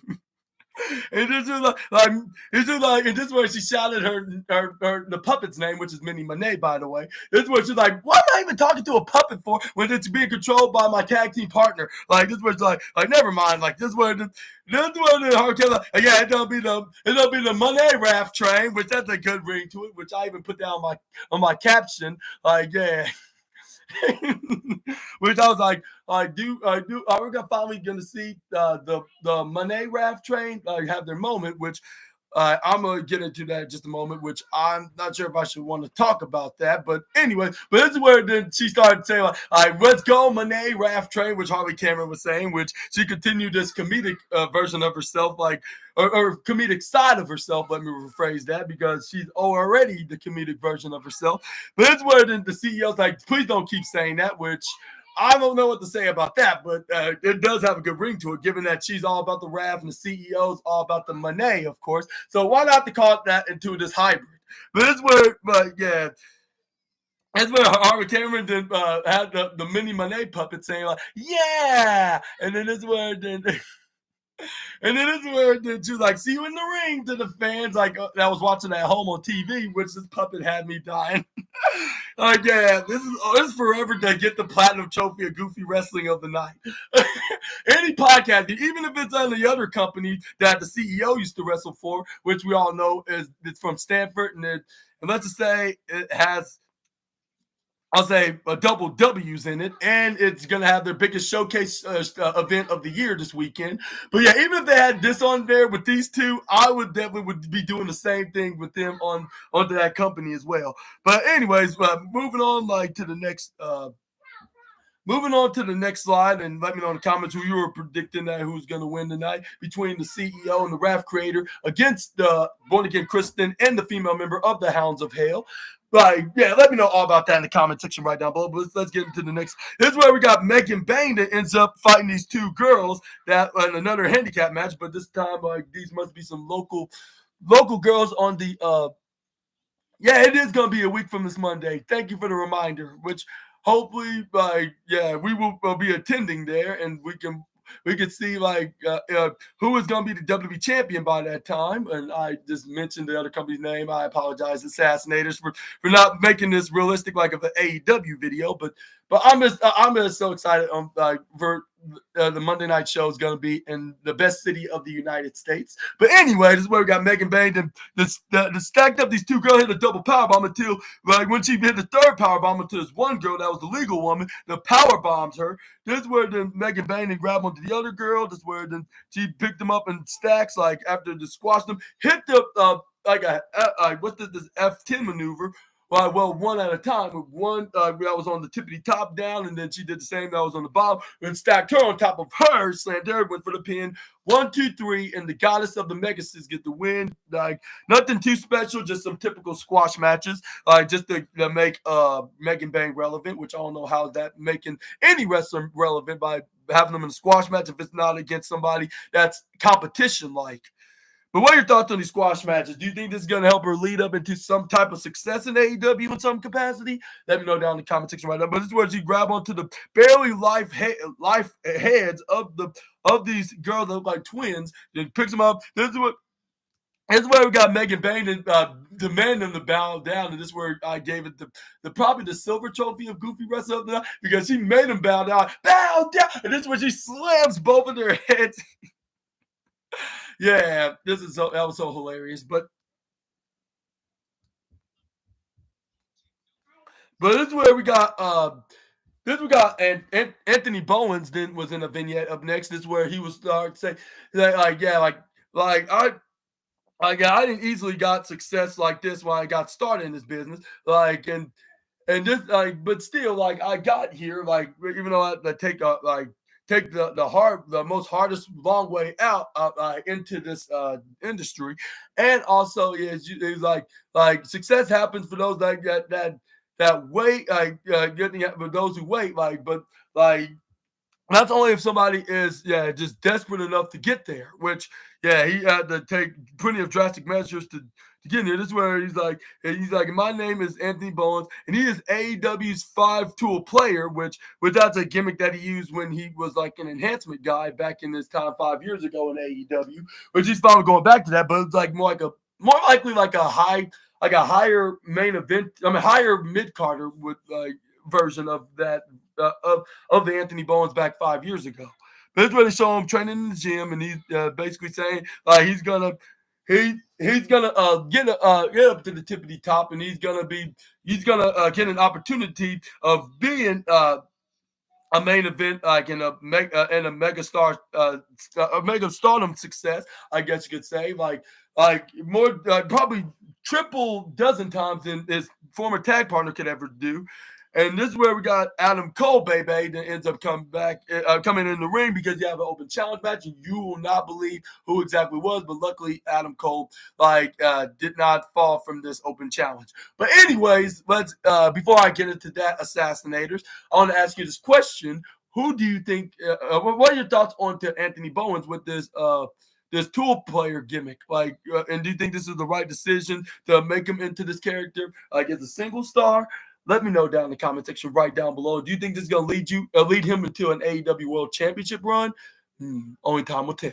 But anyways, this is where we got Adam Cole that came out entering the ring. This is where his opponent is none other than, you will not believe it, just take a wild guess. And this is where it was none other than Claudio Castagnoli that came out. This is where I was like, oh, brother, when I was wondering who exactly was, which I was thinking two, it's definitely not two, or if not three members of the Death Riders, if you include Marina Shafir into that matter.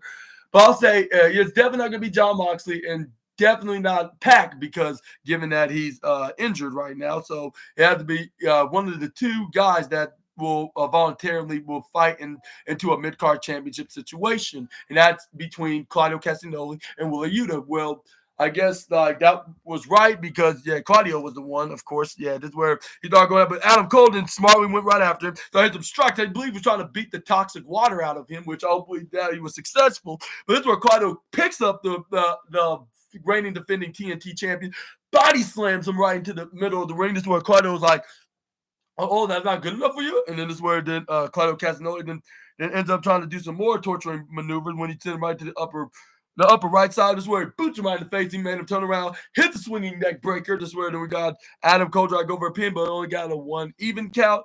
Adam Cole's like, oh, what a bummer, but I figured that was gonna eventually gonna kick out. But this is where he goes for a headlock onto the Swiss sideboard. This is where he didn't try to pick him up and try to go for a body drop, only for Adam Cole to try to hit a sunset flip onto the Swissman. This is where Claudio to picks him up. Adam Cole starts the forearm strikes like repeatedly. This is where he got him right in here. And then the left corner side, try to throw him to the bottom corner to the top. This is where he throws. This is where Claudio throws Cole right into the top corner side. He's super kicking right in the midsection. Then go for a boom. I believe that's what he called it. The former burn, which is the skating running knee right into the face onto the Swissman. The Swiss villain. That's what Nigel McGuinness called. Which I was like, he got that one right. Given that he got brainwashed by the.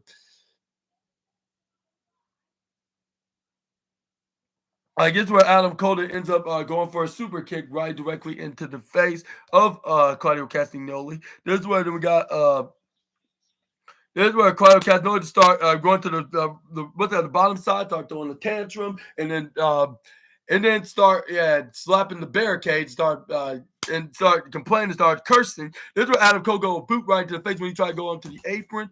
This is where we got Adam Cole and was like, well, are you gonna are you gonna come into this ring and fight me like a man, like you trying to do, or are you just gonna be there taking a count out L? I guess you could say like the L that you are. This is where then he did his pose, Adam Cole, baby. Oh, excuse me for a moment, dude. Yeah, so you take the baby. What she makes the styles very stay. Okay, excuse me for a moment.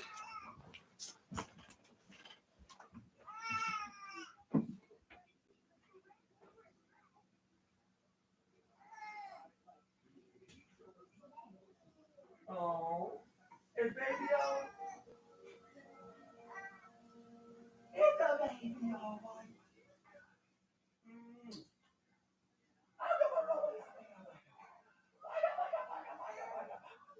You're a smarty pants. You're a smarty pants.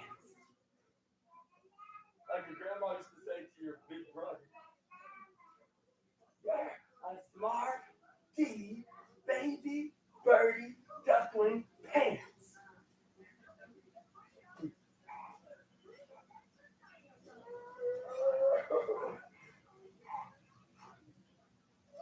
Let's go.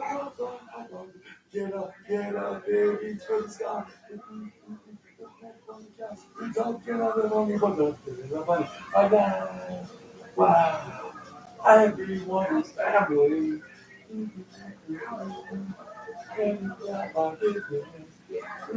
Every day.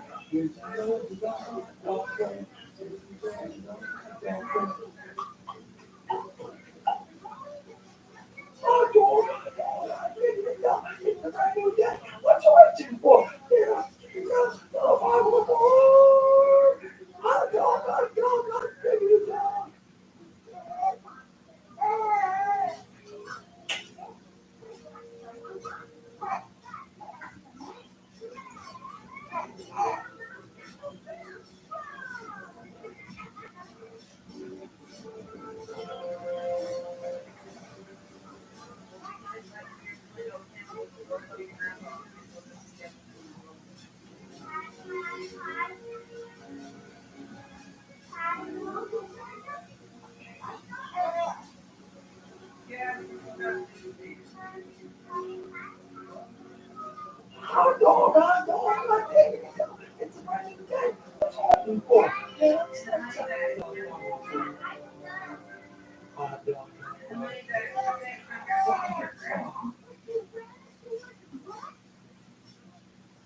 Hot dog, hot dog, hot dog.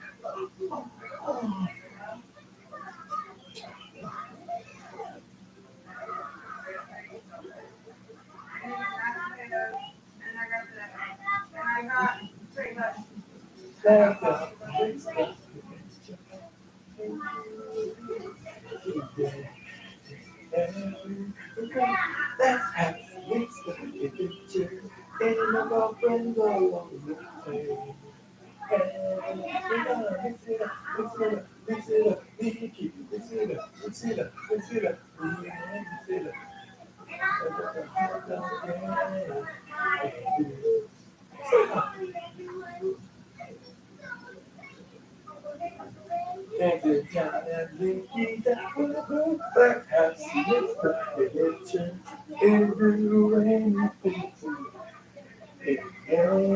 Let's go.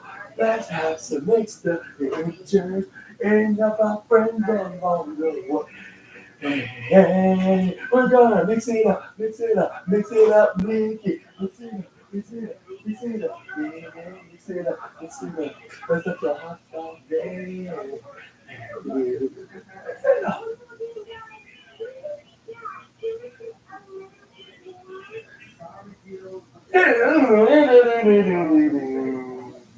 Hello, my name is Rick. Boom. Now the music man for the reigning intercontinental champion, Shinsuke Nakamura.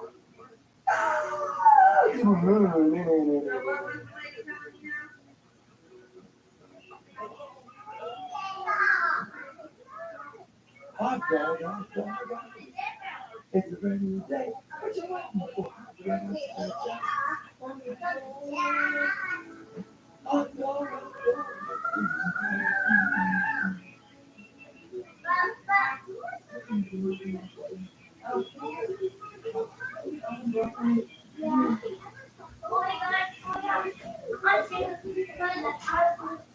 Let's do down and make you let's have seats, pictures, and you hey, let's have seats, pictures, and our friends on and we're gonna mix it up, mix it up, mix it up, thank you, mix it up, mix it up, Okay, wait, I did what you're saying. Talent is yours. So, talent. Yeah, I gave it to her earlier.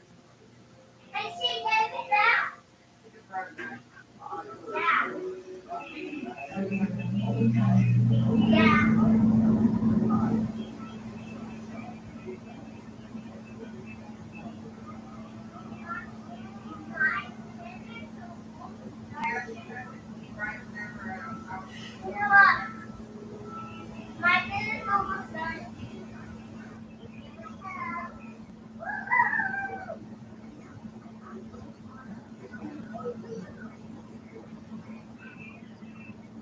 Let's have some stuff.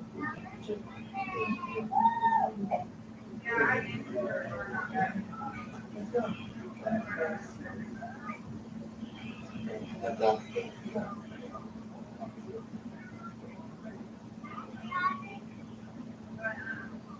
So we're gonna keep it here.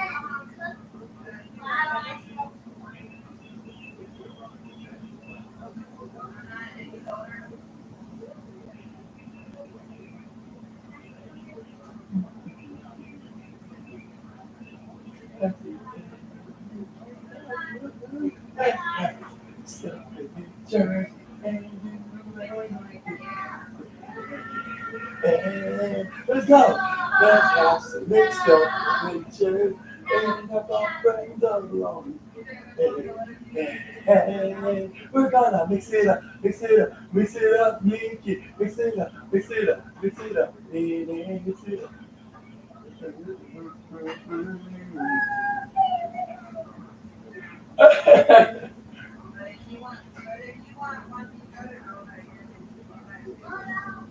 Up and down and making that whoa, whoa.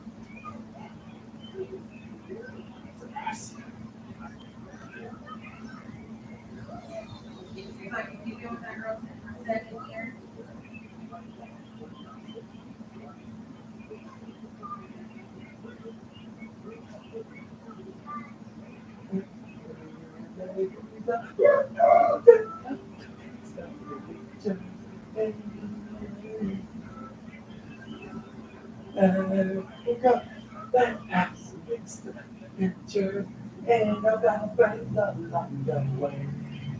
Hey, we're gonna mix it up, naked. Mix it up, mix it up, mix it up. We're gonna up, baby. What's this you do? We're gonna make you do. We're gonna summer again. See you do. The train that we do. What's this you do? Gonna follow you. Gonna stop. It's good to do. See you do. Gonna make you do.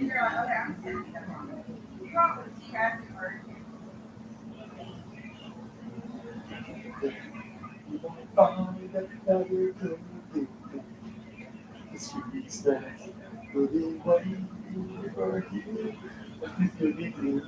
Got it at you. Got it sound. It's good.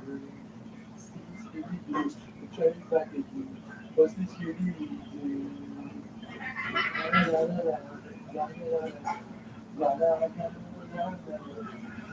La la la la. La la la la. What's this you do?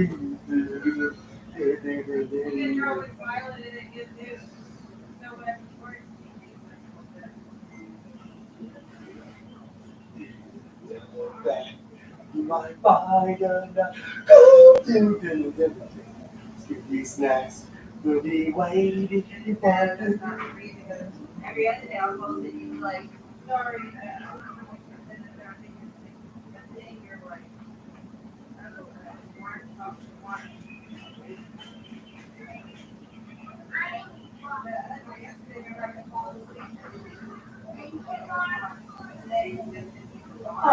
know,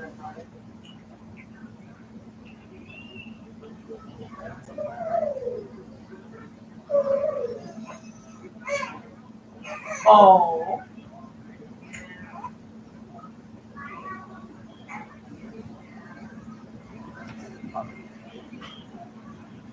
is that like you, duckling? You know, like you on the wire, the little duckling, just like your brother, little quackle. Quack quack quack quack.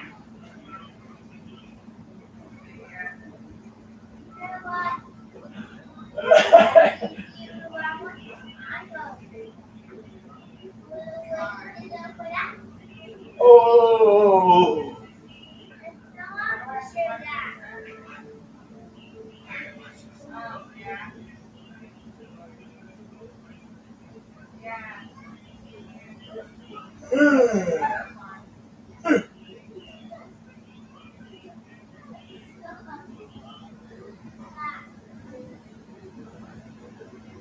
Rubbing your scalp. Oh, you ain't know the perfect spot. Don't rub it. Oh, thirsty.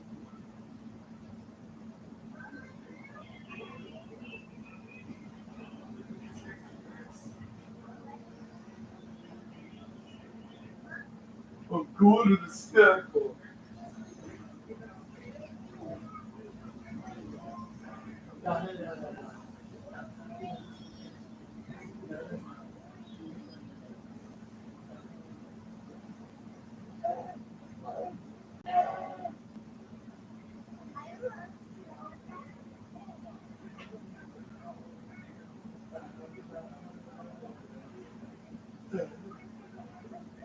No.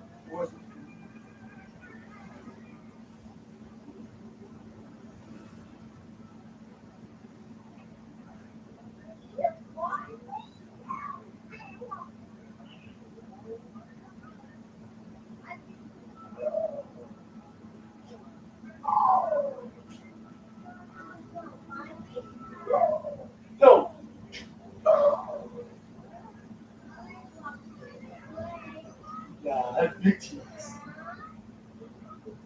That's big cheeks.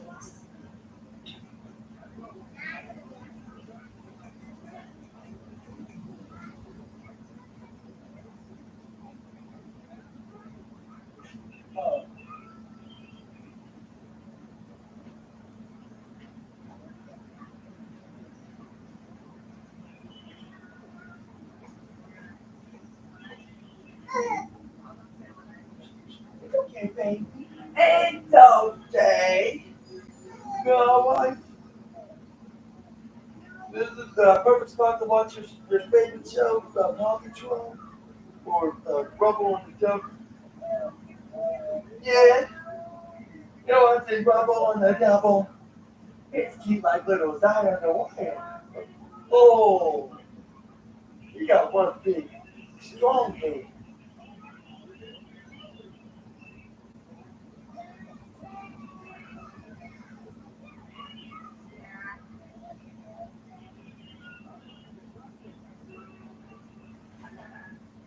Up and down. And then baby go up and baby go down. Baby up and baby down.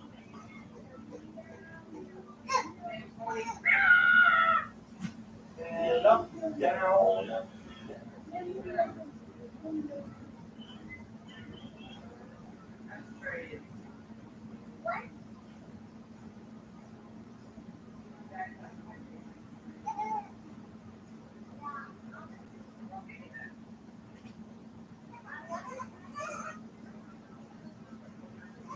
Let me get my groove on.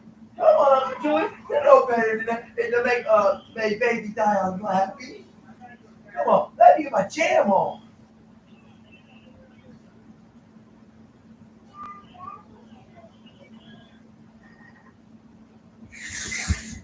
What the hell? How did I get so fast? Good question. Travis? Why did Zion the Lion look like you when you were baby trained? Travis? Is that broccoli? Ain't it really fast? Huh? What the hell? Good point. What the heck? Maybe this broccoli is Sonic. Oh, my baby can play with it.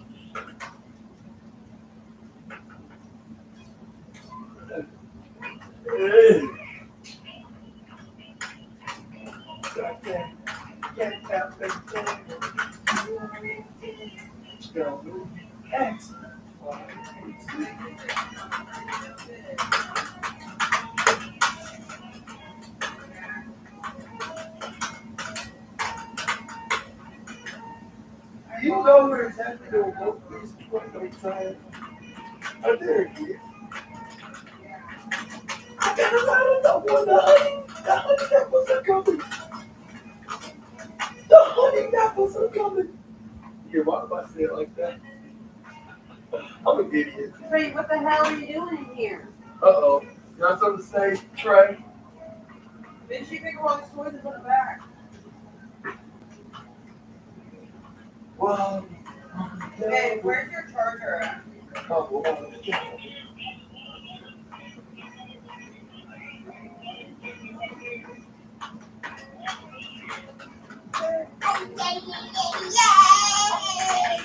In the kitchen?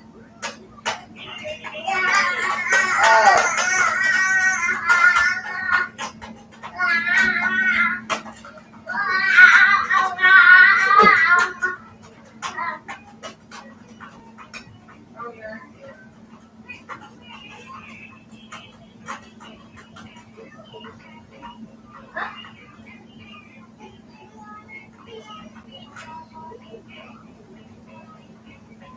ah.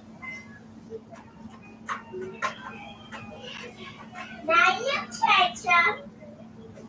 Yeah, I didn't see that. Now you touch them.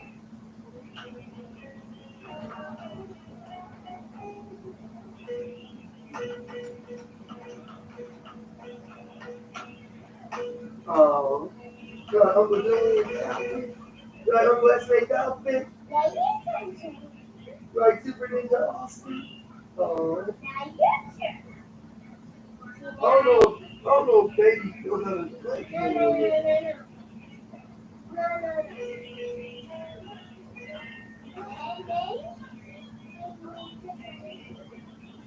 Oh! You know how to play piano.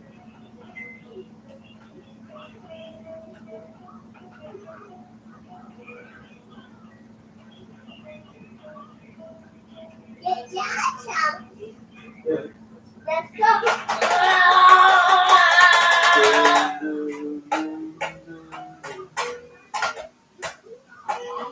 She's saying it.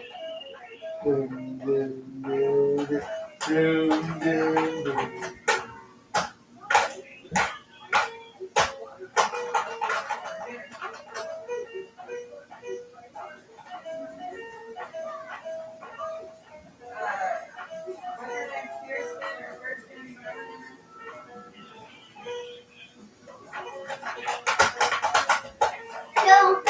Oh yeah. Yeah, walking.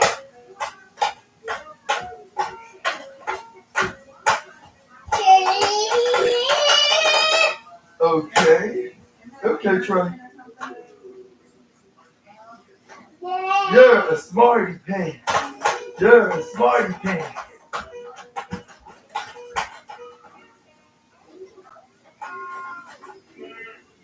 Man. Oh, man.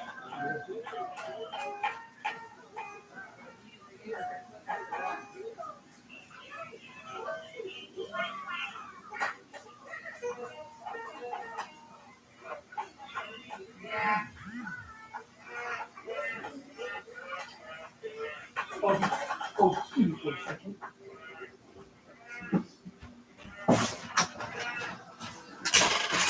Excuse me for a moment.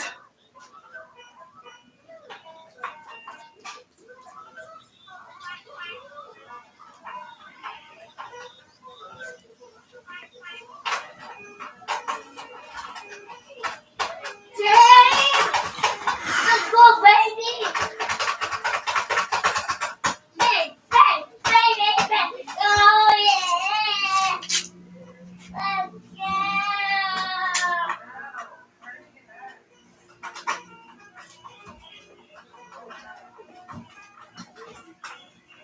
Let's watch and do.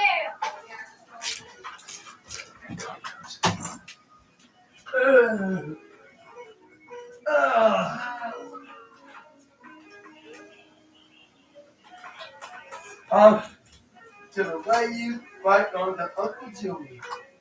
Uncle SNA. Uncle Super Ninja Austin. Oh.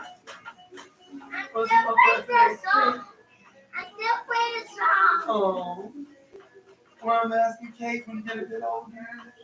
Oh.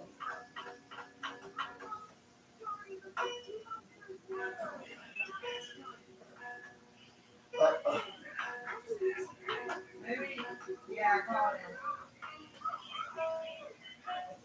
I heard he was home.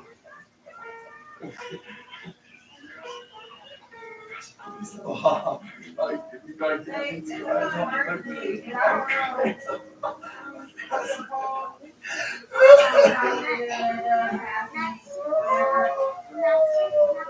don't know.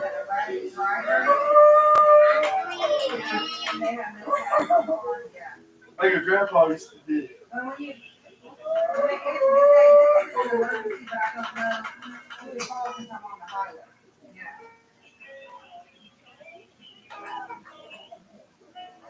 They're not going to care all that. You can't.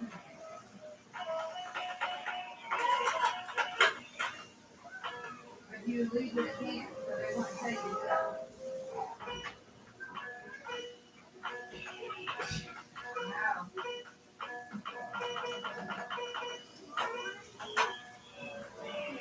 Get the point. Oh! Want to. Get the point.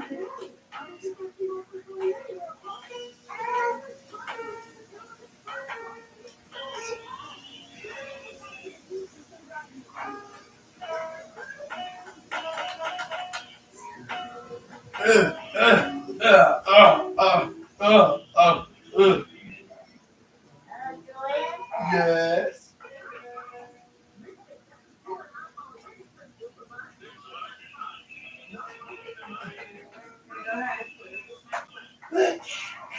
Okay.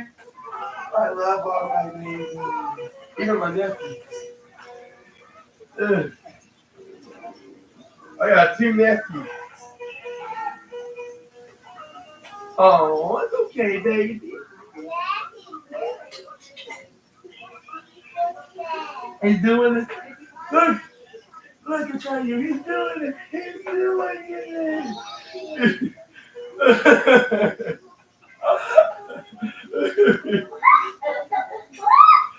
doing it. How you doing about looking fly on the wire? You're a genius too, Trey. Yeah.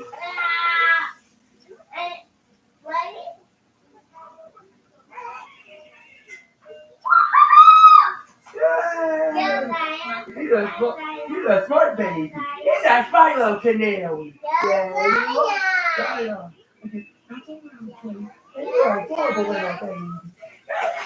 Oh, baby.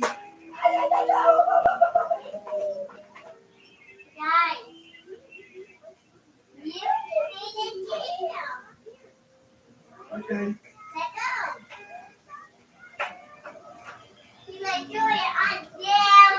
Shabby.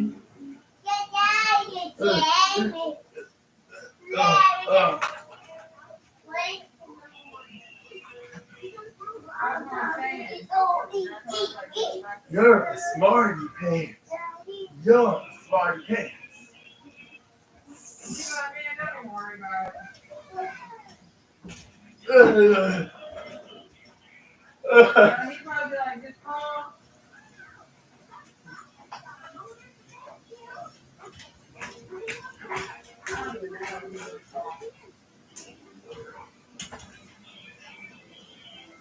I don't even know what jurisdiction is considered to be in.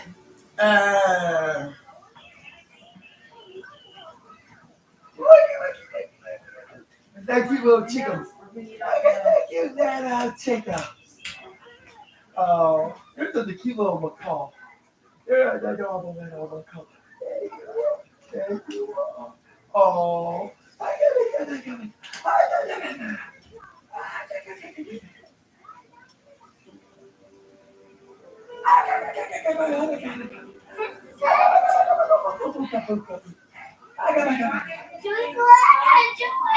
you got the jam.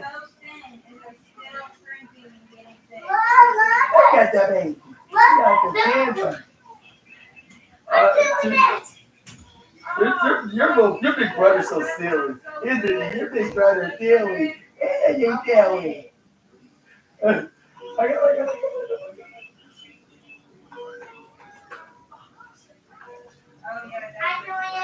Yeah. Hello. Hey. Go talk to your uncle. Elberg bird.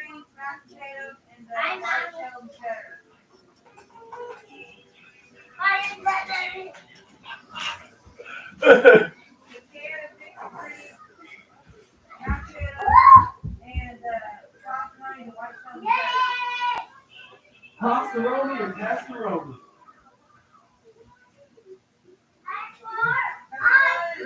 Different than just regular mac and cheese. And we had rice. We had rice about 3 nights. So I was like, I'm not gonna do that. But yeah, rice.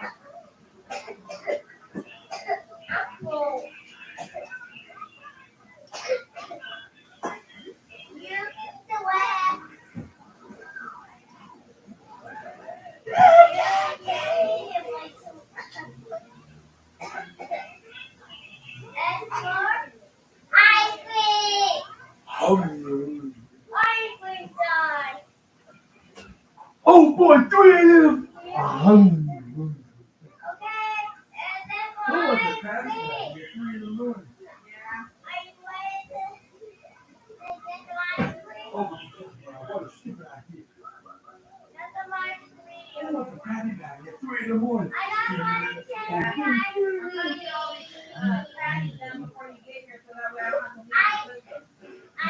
Do you and your eating buddy cousin want to eat a hamburger without grandpa? Like,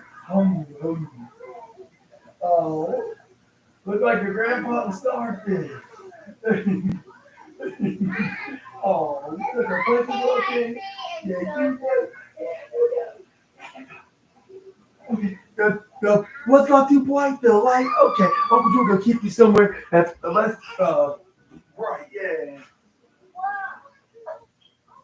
that's somewhere that's with a lot of shades. Hi. My baby. Oh no. Is he fussy or is he just chilling? He's chilling, yeah. Like the majority of the time, yeah. Okay. You wanna go on your baby man? All right.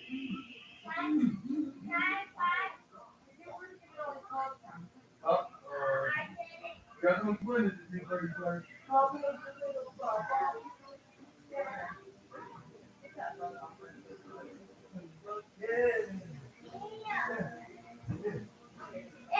Get away from the baby.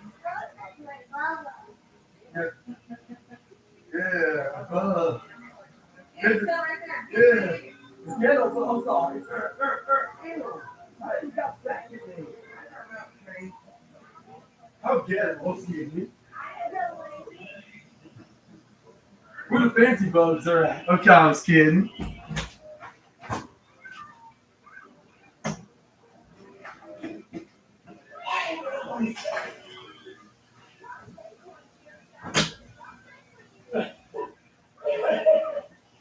What did he say? Eudora? Where?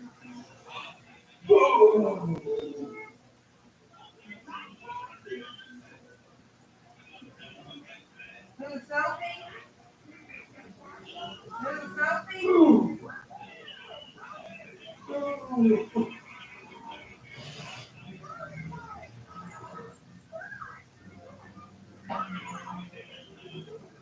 Oh, I don't know if we're gonna make all that.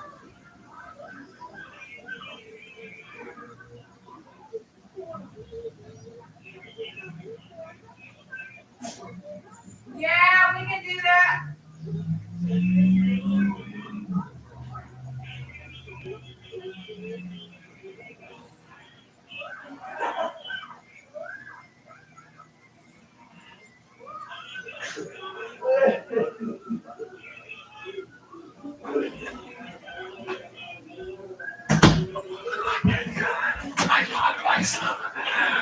All right, assassinators, I'm back here.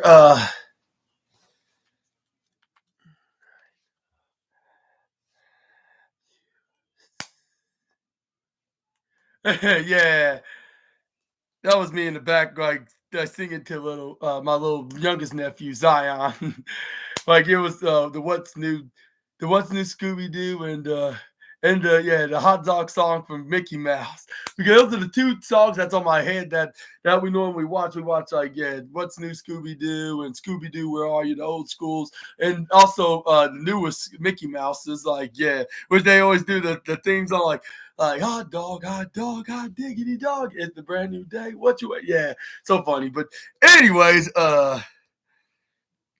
But yeah, anyway, this is where we got Adam Cole to throw Claudio right into the barricade right in the bottom right side. Start whacking him with right hands to the face of the Swiss Cyborg.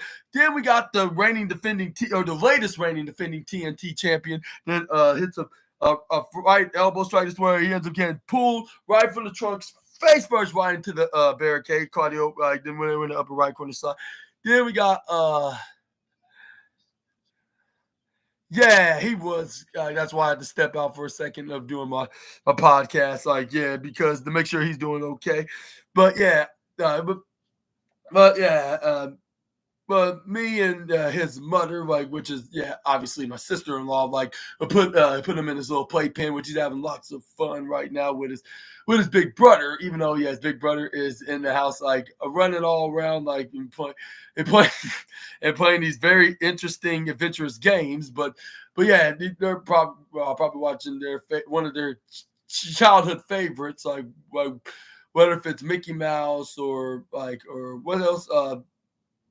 What's the other favorite cartoon that they usually watch? Teen Titans, Mickey Mouse, or Backyardigans, or something like that. Like some that we would watch back in our times as kids. But yeah, no,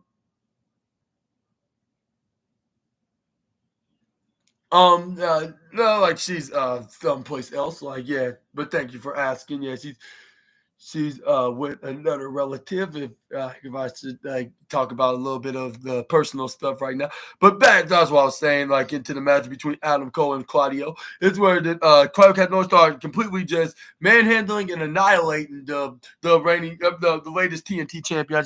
Then he got back in the ring. This is where he hits a big old devastating letter here. If it was a jobber, he probably would have lost. But it's Adam Cole, a guy that has over 15 years of experience. This is where he kicked out of that sugar honey iced tea. This is where he gets clotheslined over onto the top corner side. This is where Claudio claimed that he was going to be the new latest TNT champ. I'm like, yeah, right.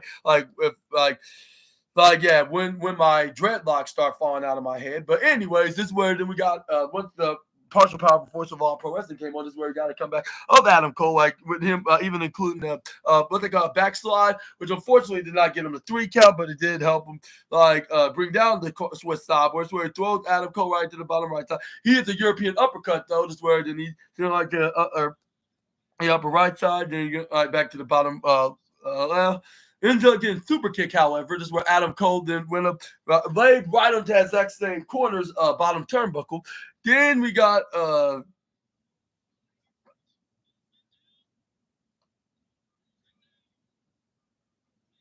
that's where the Bryce Dimsberg didn't start counting the count until he probably got to 5, if I'm mistaken. Adam Cole and went up in the middle ropes and then in the bottom left side. This is where Claudio Castagnoli then trying to attack, but he gets kicked right to the face, which he was so confused what day it was. But it's where then when Adam Cole waited for him to turn his head around, he then jumps right at him trying to go for the Parama Sunrise, but only for him to hit a back body drop. Then we got Claudio Castagnoli that ends up trying to grab onto Adam Cole, but Adam Cole picks him up into a fireman's carry until his back gave out. This is where he gets devastatingly drivered with a clothesline by the Swiss sideboard. Then Claudio Castagnoli try to go for the neutralizer, only for Adam Cole to flip him right out of the air. This is where he's still standing. The former Ring of Honor and the current TNT champion super kicked him in the face, picked him up on the shoulders, trying to hit this.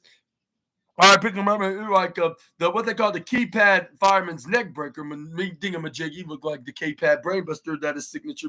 He done with this. This is where Adam Cole go for a pin, but only get a 2.4 count. That's where Adam Cole was very disappointed that he did not get a win. This is where Adam Cole to try to go, I believe, right to the middle ropes again, but it was not exactly a guarantee per se. But this is where This is where we got once he went up. This is where Claudio caught him. He trips right over. Unfortunately, my boy Cole was double cursed because he ends up getting swing double dozen times. Let me rephrase that, double D. This is where I try to go for. This is where Antonio Schiavone made a slip up by calling the TNT championship that Adam Cole was defending the TBS championship. I'm like, wow, I did not know he was the women's mid-card championship. At this time, what difference does it make? I'm not going to criticize her for that. But I was like, I thought the one that's currently holding the championship was going to be in the main event tonight, which as she should, because since she didn't main event last night in her hometown, she's going to main event tonight in their hometown directly. But yeah, this is where then we got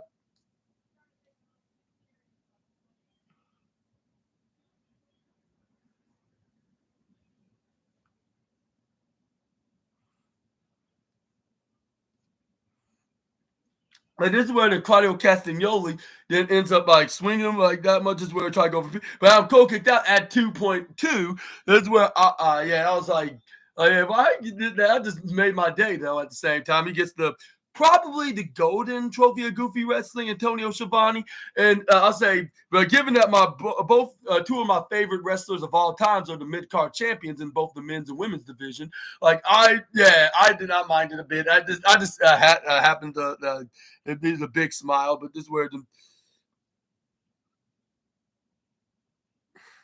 Claudio Castagnoli go for a crossface on the Adam Cole, baby. This is where then Adam Cole flip around in the most devastating move in all the professional wrestling. Then we got Adam Cole, got dipped right to in the upper left side. You're gonna hit a European uppercut. You talk about the clothesline. Adam Cole picks up Claudio, puts it right to the left side. This is where he gets hot-shotted by Claudio. Claudio then ends up going back in the ring. This is where it goes up right to the top. This is where the fans are chanting for Adam Cole, who will blame these guys. He's the best and he's the most awesome professional wrestler that you could ever invest in. This is where he tried to fly up in the air, Claudio, but Adam Cole super kicks him right directly in the midsection, boom! boom, and this is where then he landed right into the ground. Adam Cole go for a cover. This is where we got 1, a 2, but this is where Claudio got the right shoulder up. Adam Cole like, oh, come on, like, and this is where he fell flat on the ground. This is where then he was like, what does it take to put the Swissman in this place? This is where Adam Cole hits him with his left knee. This is where he about to hit the boom when he took off his right knee pad down. This is where he tried to hit him with the exposed knee, but Claudio Castagnoli turned around very quickly. Like if he is the Superman, this is where he picks him up in the air, hits him with a massive European uppercut right into the face. This is where then he tried to go for a pin onto the TNT champ, but Adam kicks out at the last second, the right shoulder up at 2.8. And that's when Adam Cole was like, no, you're not going to take this championship from me. It's where Claudio started hitting some European uppercuts repeatedly. Boom, boom, boom. And that's where Castagnoli's about to lose his mind. This is where it then ends up. That's where Claudio Castagnoli then ends up and was like, I'm not going to rest until I become that TNT title is on around my waist to make up for what happened last night when we lost our trios titles. And this is where then the referee's like, well, you're not going to win them at this rate if you don't stop listening to me. Like, listen to me and disobeying me. Like, when I'm telling you to stop, like, or else you're going to get DQ'd. This is where the Comcast knows, like, hey, you're not the boss of me. This is where he's like, technically, I am the boss because since I'm the one that's calling the shots in the matches. And, yeah, this is where he got hit in the European uppercut. This is where he started repeatedly, like, boom, boom, boom, boom. And this is where he started hitting, like, until the referee had to hold him back. Like, all right, stop it. Like, he's already down to the ground. This is where then he was like, you need to listen to me. Like, yeah, you're almost at 5. Like, you're at 4.5 right now of the count. Like, so if I was you, I'll be getting my act together. This is where Claudio Castagnoli would ignore him, rolled his eyes, hit a European uppercut. This is where he ended up going for again. This is where the referee was pretty much doing the same until, like, Adam Cole flips him over to a crucifix bomb, hits a roll-up out of it, gets the 1, 2, 3 with the most devastating move in all of pro wrestling. And my boy Adam Cole, baby, is still the TNT champion of his open challenge. Congratulations, a big, massive congratulations. He's definitely getting the golden trophy of the night. Yeah, just like even though it was just just the mid-card open challenge match, but he still made it work. Like how that 16-time world champion guy, like that could possibly be 17 in the other company. Like if he does win this Sunday, which I will be covering like on the podcast. But yeah, that's like how he did with their mid-card champion, one of their mid-card champions in that company. He made it felt like if it's another world championship in the promotion. Like with him doing these weekly open challenges against these guys that whether they're in the lower mid card, the higher mid card, heck, even guys from NXT was trying to get a shot at the 16-time world champions current mid card champion that he was holding on to, like he did that was like 10 years ago, which Adam Cole's kind of doing something similar to that. And then like the former EVP here on AEW used to be in that championship, but now he's the other company's top title, which he did the same thing here on AEW back a few years ago. And yeah, now we got another guy that's one of my favorites that's doing it right now, like that's carrying that legacy in the TNT division. But this is where Claudio Castagnoli turned into sore loser mode, just knock everything off out the announce table, flip the whole table, like which the commentators ran out. They're like, oh no, we gotta run. This is where he started stomping, kicking. This is where Willie was like, all right, calm down. Claudio's like, no, I'm not gonna calm down. I've lost the title of another title match. This time it's challenger. Now I'm not supposed to do that. And then this is where then John Moxley had to come in and calm him down. Like, calm down. And this is where then and this is where the Marina Shafir, like out of the blue, like shockingly start calming them down too. This is where we could just, and I was like, oh no, like the toxic water in them is getting worse, like more than ever, like than what John Moxley and Marina Shafir did out of sore loserness, like and somebody had to put a stop in this for good and not for temporary, in a temporary fashion. Something that's gonna be permanent, that's gonna wipe them off of the face of the earth. Like, well, the toxic water, of course. But yeah, you know what I mean. But this is where we got the luxurious Lexi Nair then ends up interviewing her husband and his classmate tag partner, Brian Keith, which was Big Bill. Of course, that's her husband for those that are unaware. This is where then she started asking questions about them in the learning tree, which before they were in the interview, they showed that Chris Jericho left for a couple weeks because he was very disappointed, like on both him and the learning tree has become. This is where he's like, it even showed him like they showed him like saying like, I'm not angry, I'm just disappointed. This is where he started whacking onto that TV monitor, and then some days very fudge, unsweetened chocolate, kiwi, Kelly, disappointed. Which he did not say he was disappointed about having a sweet, delicious, organic, unsugary candy bar, I guess you could say. But yeah, you get the point. But yeah, like which they bleeped it out, like when they showed him say that. And then we got Big Bill explain about it. He was like he's saying he's disappointed in us. Like, well, I'm disappointed in him. And this is where then Brian Keith was kind of being a little offended of it, like because normally if it was anybody else, he would be wiping them off the floor, like with their disrespect of bad mouthing his teacher. But anyway, this is where he then explained why he's like he's supposed to be our leader and teacher, but he ends up just disappear and walk out on us. He's like, so quite honestly, like, as far as I'm concerned, I'm getting more angry at him. And this is where Brian Keith didn't try to stop him before he can goes more further into this. This is where he's like, Big Bill, like just chill out, like not right now, bro. Like not right now, bro. Like no, not right now, bro. And then this is where the Big Bill's like, no, like this is the difference. We already talked about this problem. Like what makes the difference right now?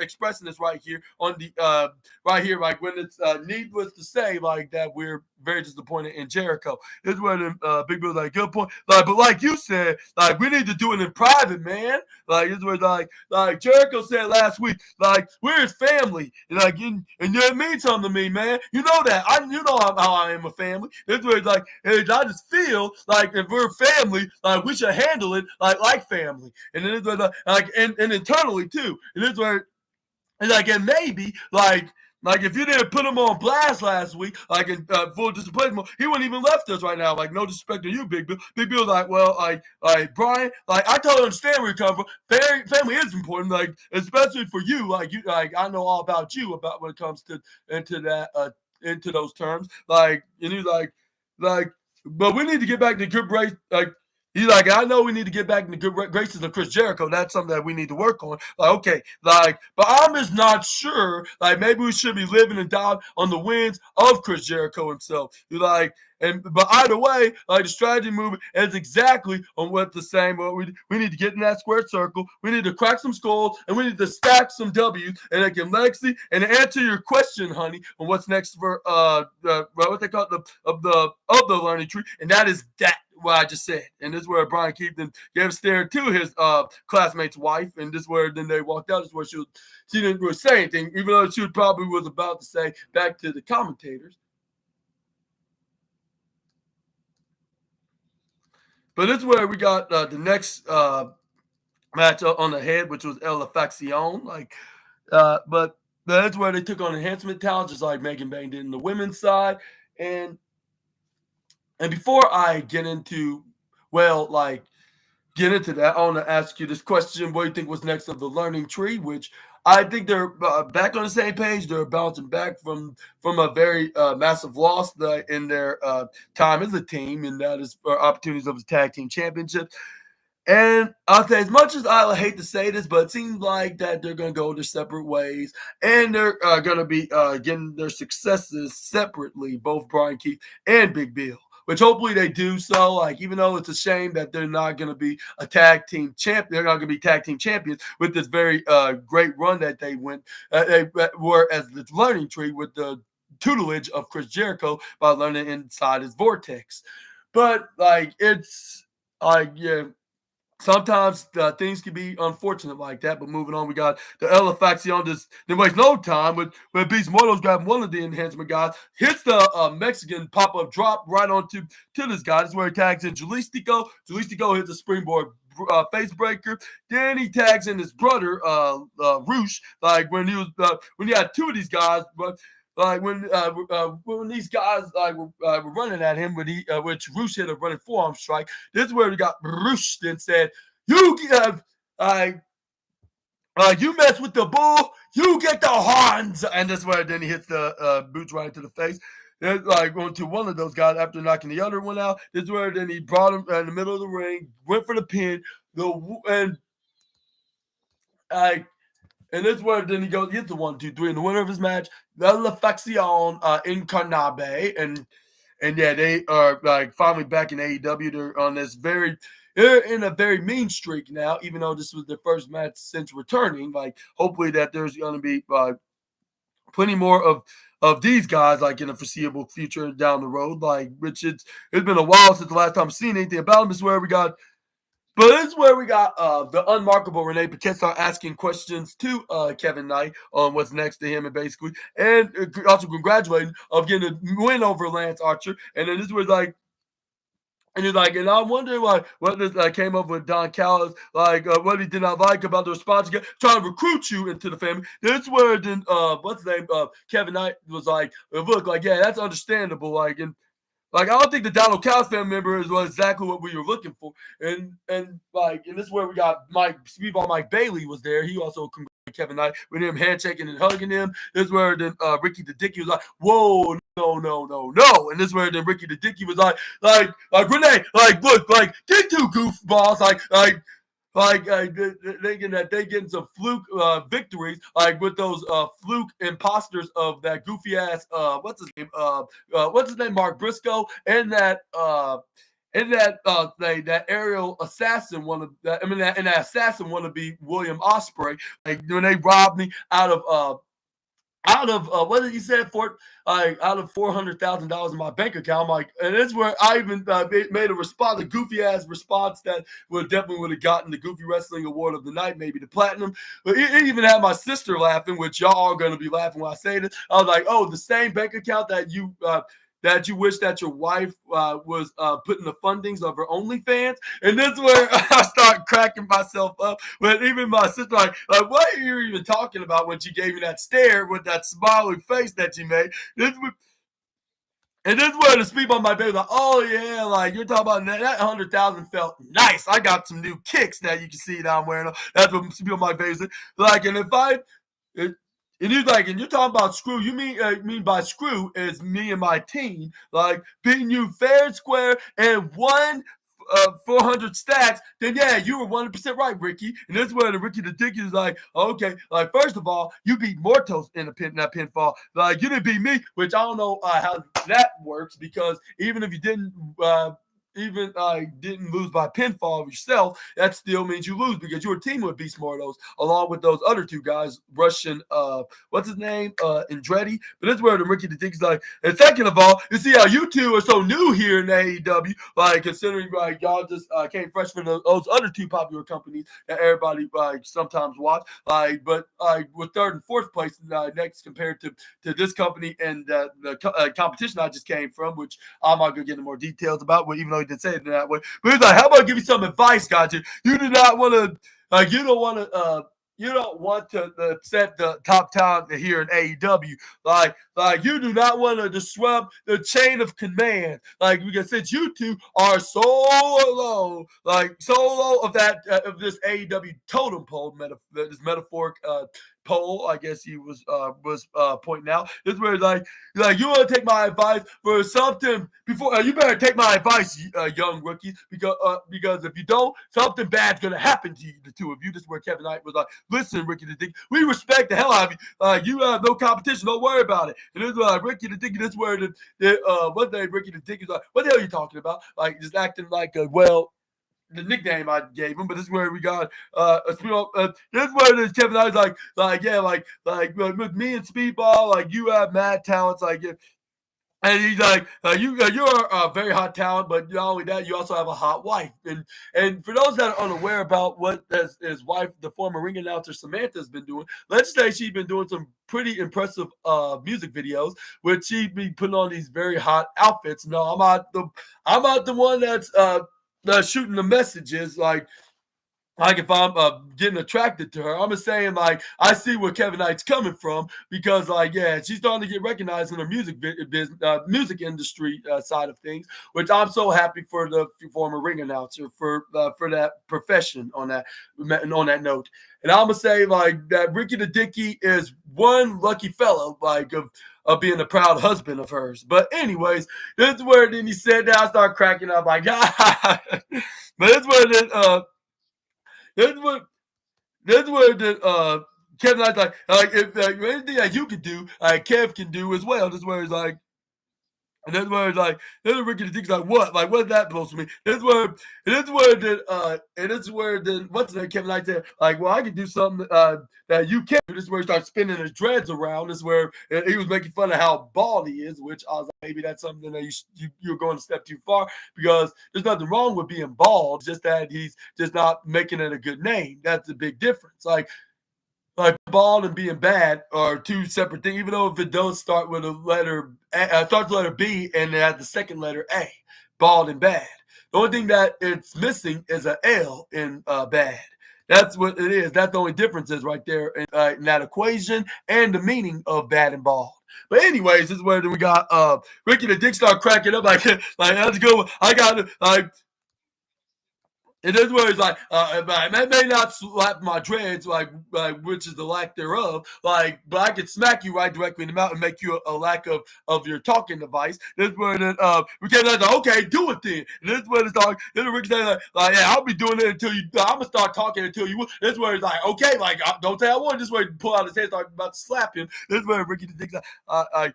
Oh, like you can't, and this way he start cowering down, like, nope, you're not gonna get me. This way, then Kevin like, so the truth, like, and it's like I might, and it's like I get it's like give me some more stacks. Like if you think that you have it all, like I might need that. This is where some people on my base like, oh, you don't need like the couple of two nickels, two the wooden nickels that he has. But this is where we got Nicholas Wayne that ends up going into a match against what's his name, Commander with a K, which I'd say I gotta admit it was totally good. Like I'd say.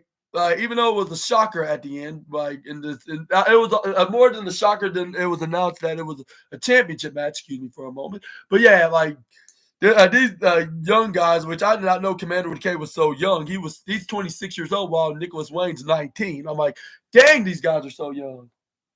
Like when I was like, how are these guys are so young yet they're wrestling like if they have 10 years of experience. Which I mean, don't get me wrong, they probably do have like about that amount of experience, but not like as pro wrestlers or they rather than independent wrestlers. But these guys like show that they like if you give them a shot at a main event position, they would not let you down. Even though I was supposed to hate Nicholas Wayne, but I cannot argue on the fact of how talented they can. Zion's crying. Okay. I think y'all's favorite person tonight. Who are y'all see?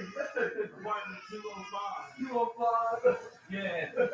Oh. And she said the Easter Bunny's gonna be at the Legends this weekend. Oh, really? I don't know what that was for. Oh.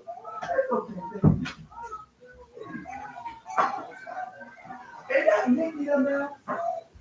Oh. Uh-oh. It's not for me. You don't need to change it. I guess I'm not eating here. I was told that. Hi, Daddy. They just got off of work.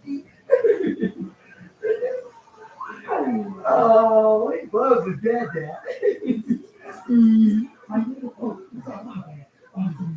Oh, he loves his dad.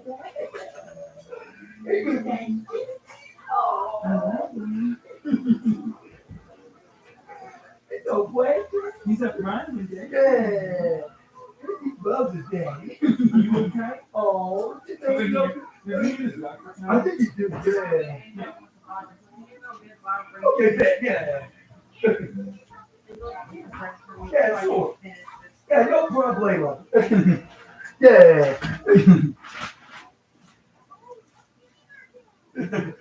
I was watching him on the picture. Oh. the depressive definitely too. Let's get this right here. All right, baby. I'm glad Zach hired me, though. Oh, I bet he's glad too. It's like now I got somebody to fill that position. He actually knows, he's got experience, he already knows what he's doing. okay, Tyler. But he said I got to interview him. But then, in an interview, he said, here, fill out the application. He said, we'll talk next week. He said, we'll come get figured out next week. All these things. I was like, what? He said, come pick your stuff up next week. And I was like, I thought I was dreaming.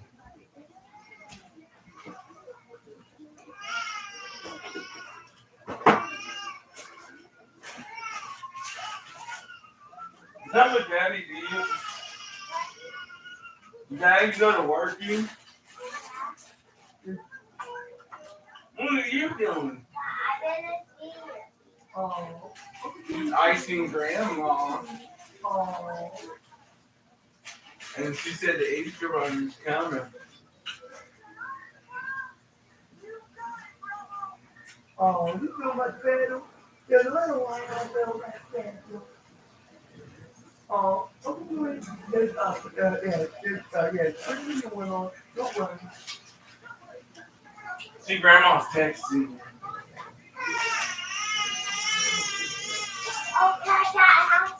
Oh, really? I'm gonna choose one.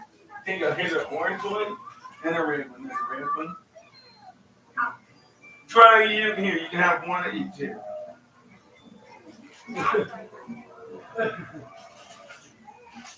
Hey, boy. You're making my bag red. Here, open your hand. Oh, thank you. All right. Hey, baby, all better now.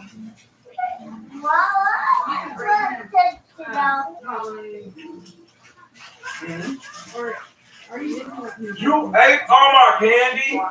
I'm going to take out the photograph. I can help that. Okay, no problem. Bang! You let him eat my sweet tarts? No. Look!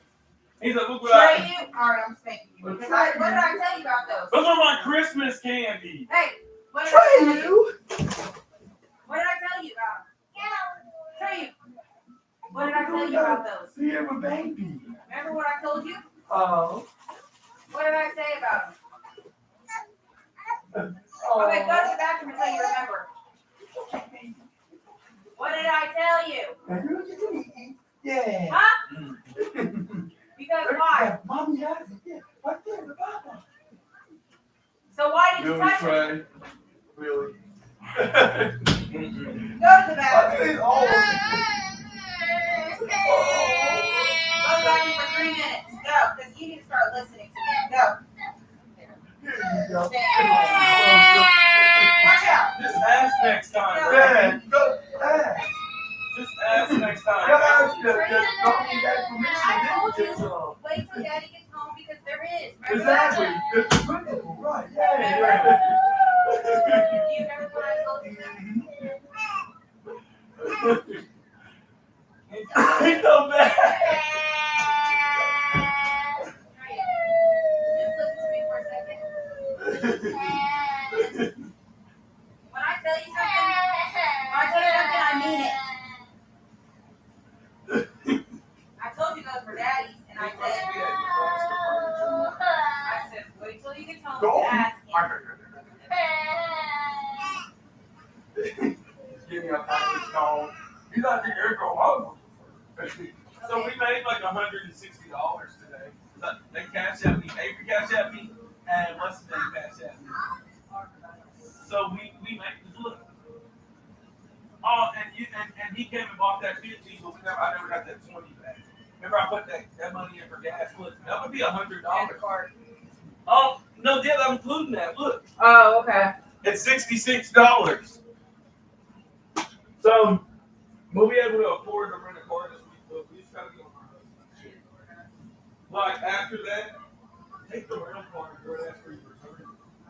Or I wish we could get my part fixed and do it, but that lady, does she ever return your message or email you back? Did you check your email? Oh, look. I got a code here. It's 3-4. It says I get a piece of chicken. Charges. Kept the receipt. They'll get a piece of chicken for free. Hey, if somebody's giving out a free piece of chicken, you might as well take it and we go there and order some shit. Bring it back home or whatever. This is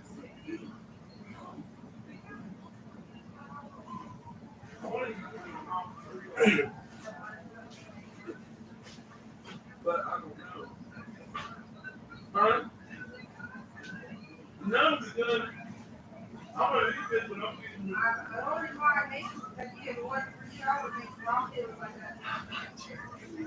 You'll be like Kiki? Oh, you're bad. You and her probably are the same. Oh. This is Scorpio, see? What?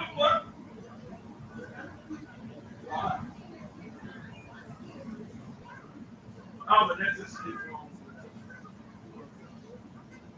I don't know. Me and Shonda, that smart lady.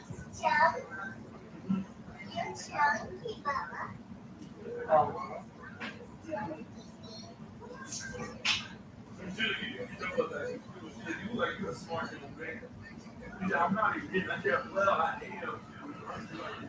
She said, don't try to do it. Shonda, Janet. She said, you know what? You and her should go back to school. I said, yeah. She said, look what you're doing. She said, you get to your school here, all you're doing is breaking up life. And I told you. Yes. And she said, why don't you do it? And so I called the kid this thing, and she said he's going to call me back tomorrow. Today was the day off. You made that's homemade. Yeah, but you didn't give me a hug. I noticed that. No, you didn't. That's fine. You don't want to even do it.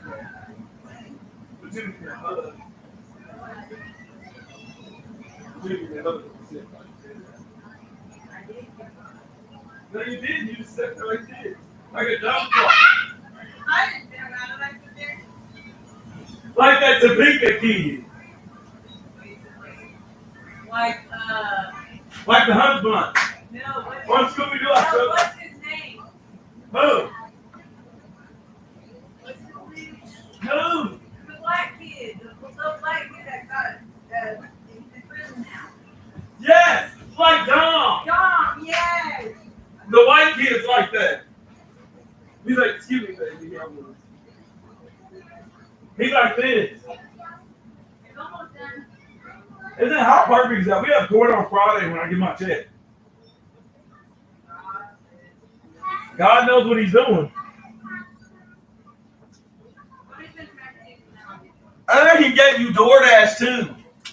Yes, Yeah, just the and voice. even though we spent basically all the money, that money was going towards things. Like, I wasn't just blowing it. Like, we needed food, we got food. Whenever we wanted to get food, I would pay for food. You didn't have to pay for everything out of your pocket. Yeah. Um, X just messaged me. yeah, and what else there? Oh, like when I needed to buy stuff. Like milk. There before, I would be like, can you send me money? I need to buy this. Pull-ups.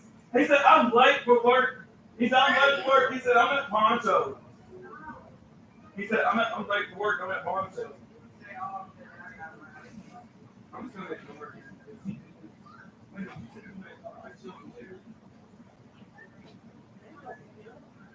The reason I'm sitting here. You ready meat and potatoes? I mean, that could be it. Meat and potatoes, that's what, what's her name would have done. She would have been like, y'all wouldn't need to go eat this. Like, sounds like, oh, good. Like, you were ghetto as fuck, and you think you were all that.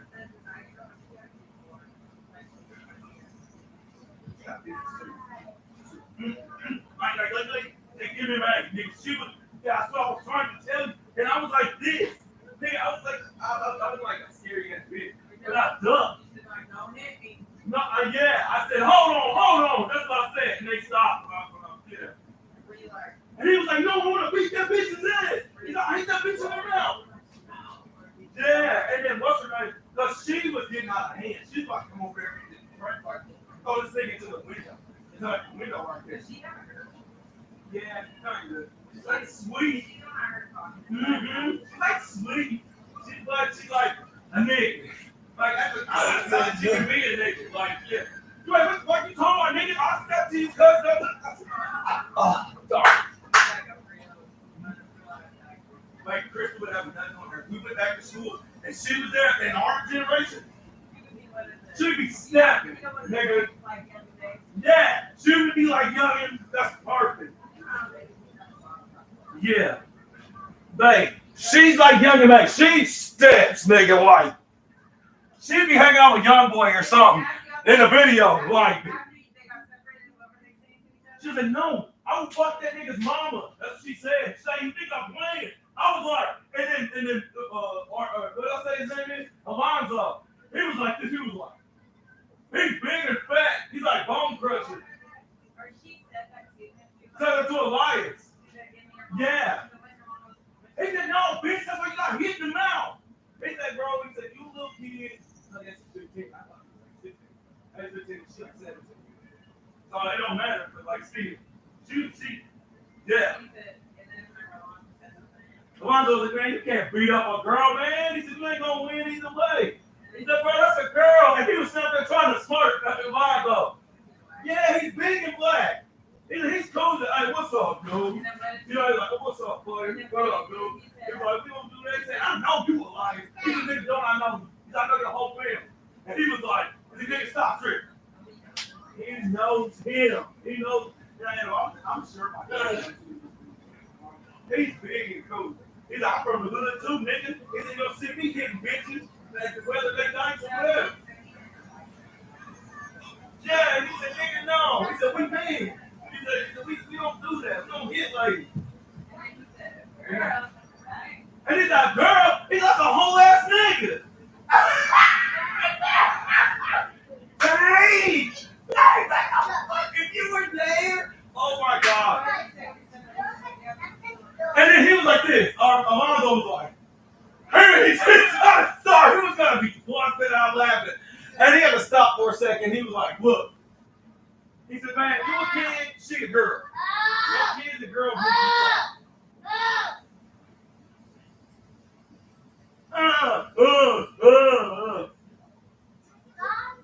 You stop it. I'm over here talking about work.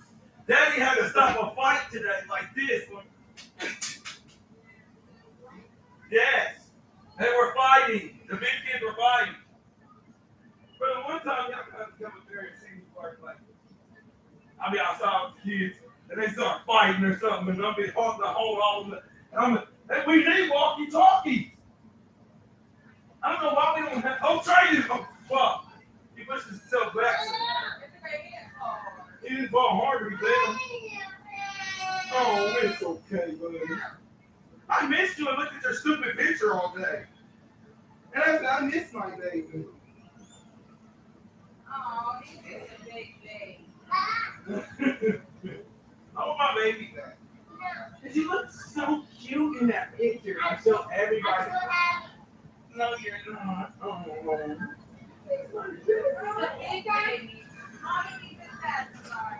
oh, where's your pacifier? You know who got this?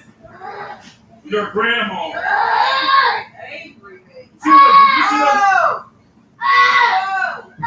Here, talk to your sister, grandma. Where she going?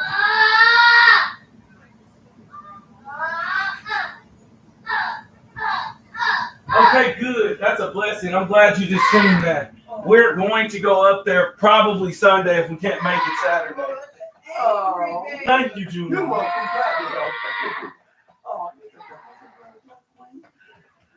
She said he was in the lawn by Dave and Buster's. They spotted the Easter Bunny. Tell him, they spotted the Easter Bunny at by Dave and Buster. That's where the Easter Bunny was. But he's supposed to be at Nebraska Friday, Saturday, and Sunday. Babe, you know how to do this? Look. You know what your grandpa said? I said Easter. I said, what about Easter? I said, what? Y'all ready for the Easter Bunny to come out? He said, no, Dad, fuck the damn Easter Bunny. He said, about Jesus. I was like, I said, Grandpa. I said, that's right, Grandpa. That's true, yeah. I do, Grandpa. I was like, I was just joking. No, it's burping. Yeah. You want to burp with me? Okay, I'll work with you. Yeah, Unless you yeah, I'll say the vast majority of it. It's like barely like a tab of it. Yeah. Did he burp good? Yeah, we worked good, very good The on next the deal, first like, round. Yeah. like, when you use a credit card, so that can help my credit. When you use the card, because then actually, if they give me the card, that'll come off my credit. My credit's going to go up like 600. And like you said, we'll get it a little.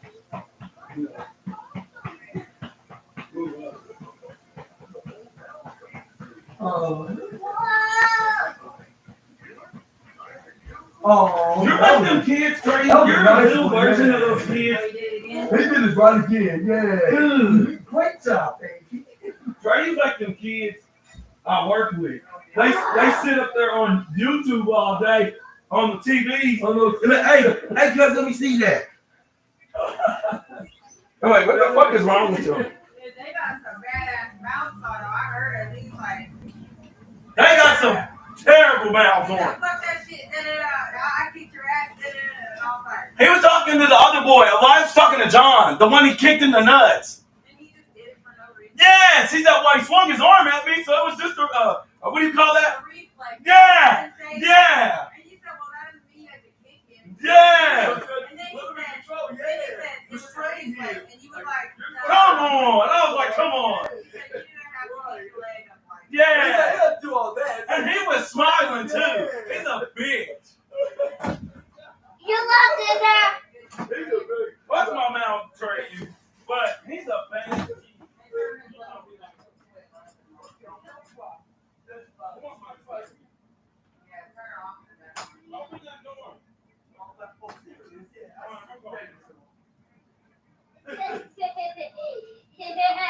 I'm glad to help. Okay, I better hurry up and finish this podcast. Okay. All right, assassinators. Let's see. What was I? Oh yeah, Nicholas Wayne against Commander with a K for the AEW. Oh no, AEW. The Ring of Honor TV Championship. Yeah, the television championship. Let me rephrase that. But anyway, this is where we got the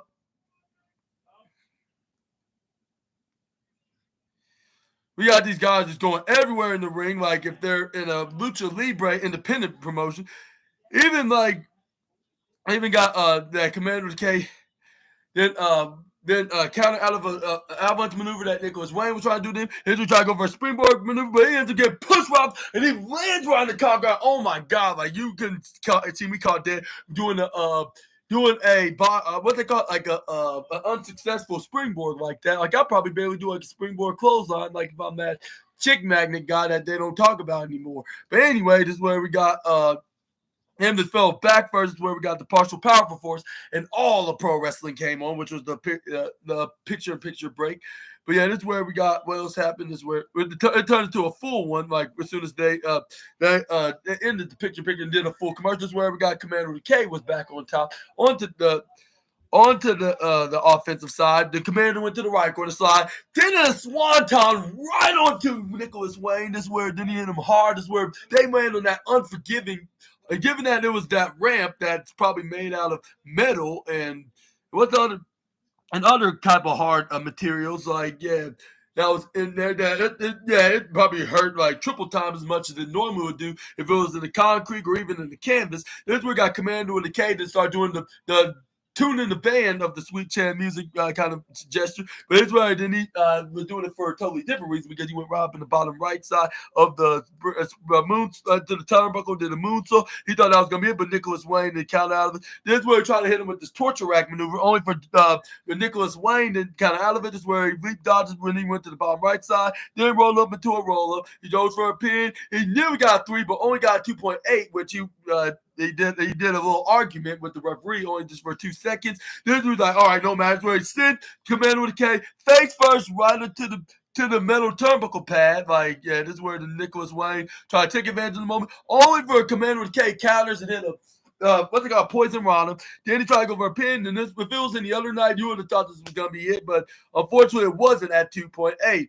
Nicholas Wayne then ends up countering out of a springboard maneuver that Commander with a K was trying to put on, which was he called him into a dragon suplex, a dragon snap, full Nelson suplex.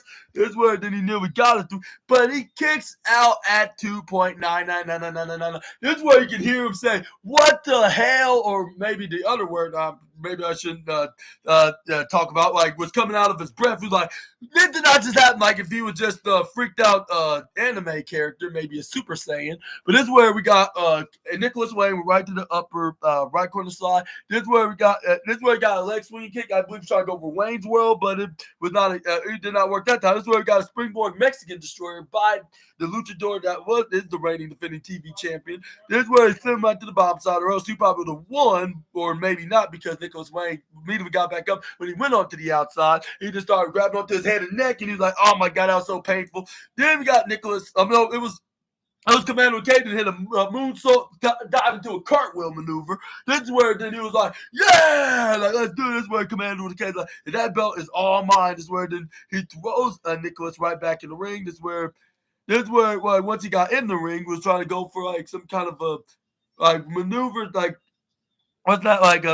What's that called? Shooting star press, walking to the ropes. He ends up getting booted, double booted right to the face. Nicholas Wayne then hits the Wayne's World, if I'm not mistaken, along with a spinning roundhouse kick. Well, yeah, but that is where then that's where the Nicholas Wayne then hits the pump handle Fisherman's Buster. I believe that's when he got the 1, 2, 3. Actually, this is where the winner of this match, Nicholas Wayne. And this is where then this is where Nigel McKinnon's like, "We got a new champ." This is where even Antonio Schiavone was stunned too. Like, well. Yeah. She got that. I think. Or did you get it? Did you get it? Because she sent groceries down here. Okay. But yeah, this is where we got hologrammed and then was being advertised, because next week he will be making his return in AEW. But this is where we saw on the next slide we got the Top Flight then challenge Accident Ready and Leo Rush saying like we want to finish you off once and for all. Like we don't want to do this in no normal tag team match or any kind of match. Like we want to do tornado style, and this is where they did so. This is where we got, what's his name, actually, Trey Leo Rush came out like, "Oh, yeah, like, how about we do a tornado right here, right now?" This is where then Top 5 was like, "Who's stopping us?" This is where then they never got into a fight. This is where then lucky the security came in and broke up the fight before it even happened. This is where we got the timeless Tony Storm that came out. Came out to the ring because she's going to be watching the women's tag team match between Kristen Statlander and Julia Hart against the CEO, Mercedes Moné, taking on Harley Cameron to fill the wrath. Well, I was hoping that would be the case, but as much as I'll be excited for this match, it did not work out the way that I thought it was going to be. Like, and that's my only complaint about it is like, it shouldn't be, but you get the point. But yeah, let's talk about that right here, right now, real quick. This is where we got things started with the CEO and Harley. I mean, not Harley, CEO and what's her name, Kristen Statlander. But before I get into that, I want to point out a very hilarious moment when the CEO made her entrance. She started doing her Monet Rain dance, like you normally does when she makes her entrance. But yeah, guess who was there doing it right beside her? Yeah, you guessed it. It was good old Harles Cameron that just came and started doing it with her. But the CEO didn't realize that, and that killed her mood, like, of doing that dance, because like she kind of find it a mockery, but because she's not used to teaming with someone that's in the comedic perspective like of Harley Cameron is. But yeah, this is where This where that's not just gonna get any kind of trophies for the Goofy Wrestling side. It's not even a golden one. It's getting the platinum. Yeah, it have to get the platinum, like because this skit between Harley and Mercedes is never gonna get old. And yeah, you're gonna expect there's gonna be some platinum trophies like in the foreseeable future if they continue as a tag team. Of course, that's only if that's the case.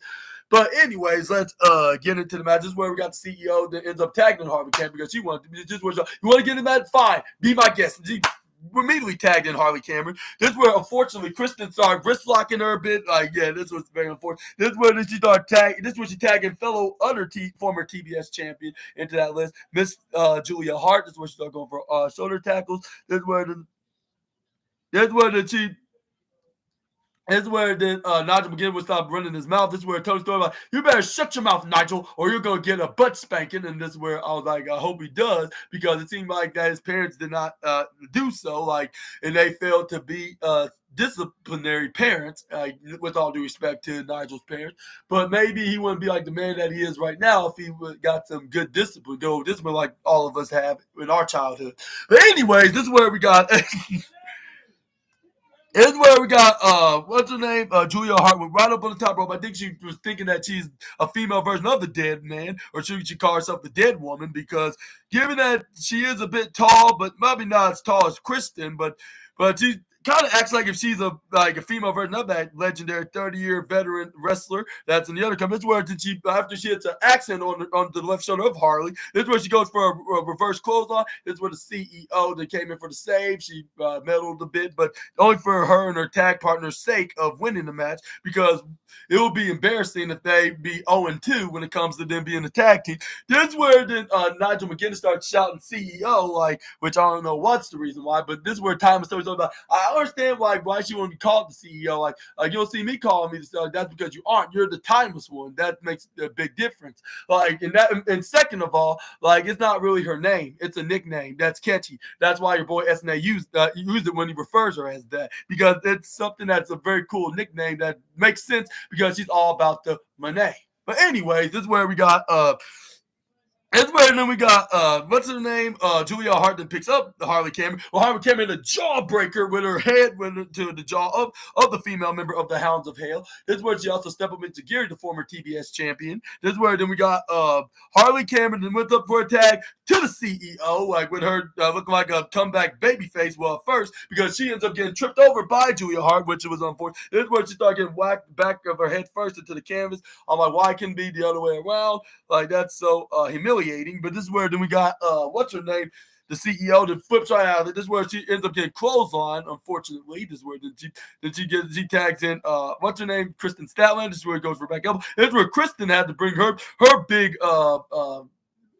galoot embarrassing ass right into the knee, the CEO right into the midsection. How unfortunate. This is where she tried to go for a fallaway slam, which was looking very tragic like because it's so horrible. And even for a guy that's been powerbombed by this woman on Fight Forever, that's very humiliating to see this. But this is where then we got, but this is where luckily this rant did not continue, because once she tried to go for a leg slide and kick, this is where the CEO grabs onto her leg. This is where she tries to swipe her face first. But this is where we got Kristen Statlander doing like a handstand maneuver, but this is where the CEO trips her over in that maneuver. This is where Kristen Statlander tries to stop her hitting what moves she had in mind, but it's where then the CEO then try to go for a meteor. She moved out of the way from that. This is where then both women try to go striking onto each other, both Kristen and Mercedes, but this is where then they look directly right at what's her name? Timeless Toni Storm, because whoever wins the Owen Hart Cup tournament is going to be facing the AEW Women's Champion herself. But this is where then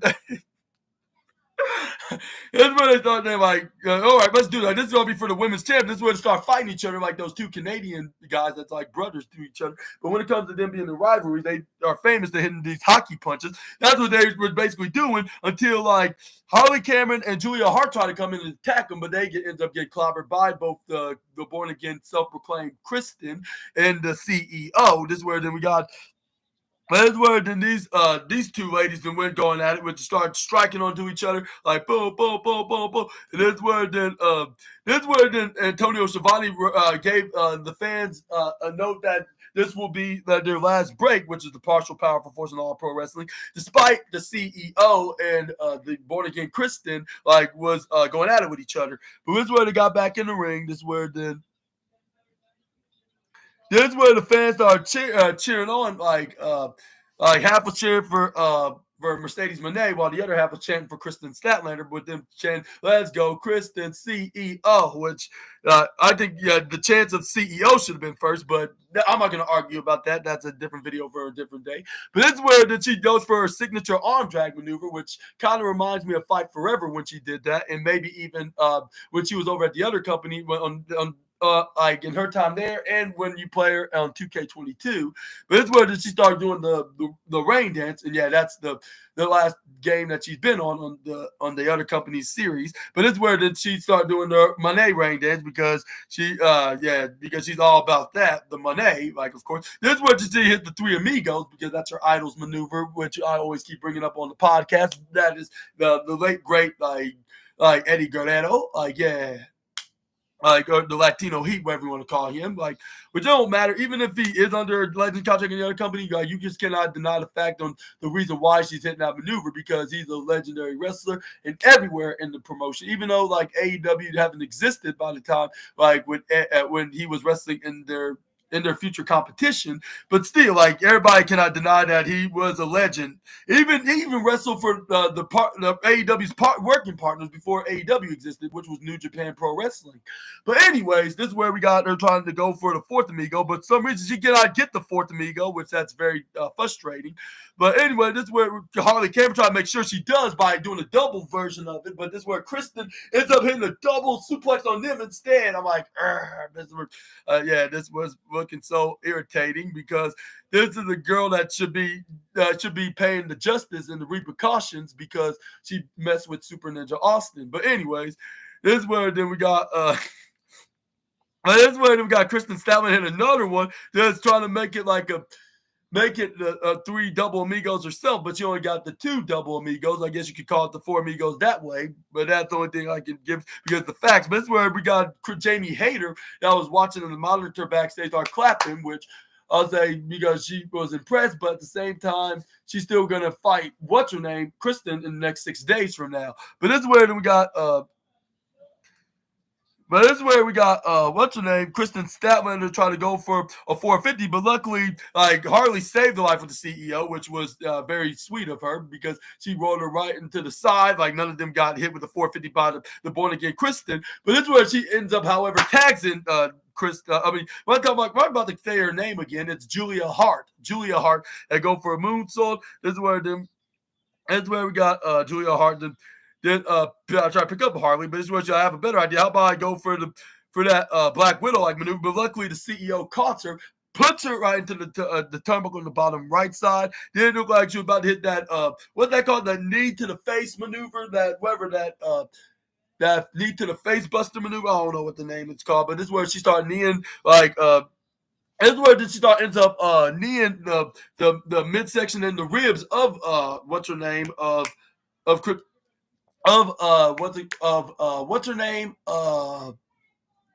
Julia Hart. Yeah, that's what her name is. But this is where then we got Time started muttering and started talking trash on the CEO. This is where I believe she said, it is where she was speaking of white spots, this is where she started talking about a hot dog that she ate earlier, which is not sitting right, which that sounds very TMI, if you ask me. What if this is kind of an adult joke or not? I don't know. But this is where we got what's her name? Julia Hart dodges out of the meteor that the CEO was trying to do in the Tree of Woe position. But this is where we got Harley Cameron trying to make Julia feel the wrath, which he had the running wrist lock neck breaker. This is where she tried to go for it to Kristen, but Kristen hits her with a spinning falcon arrow, like if she's a female what's her name?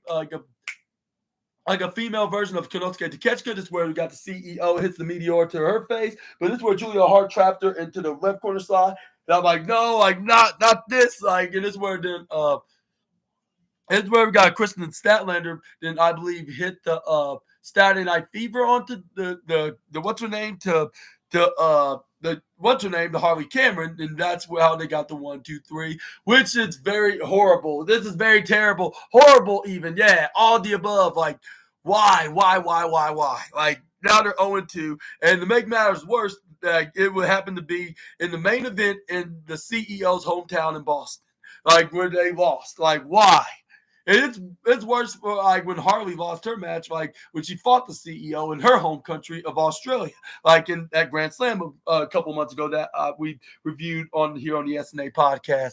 But yeah, unfortunately, that happened, and I don't understand why it did happen that way. They need to have their moment unless Anthony Khan has something better for them. Maybe they'll start winning if they do like a women's tag team tournament with these two being in it, and then maybe they'll keep winning like how Harley Cameron did when she beat the likes of Ty Valkyrie and Deonna Purrazzo, of earning some victories to try to get a shot at the TBS championship.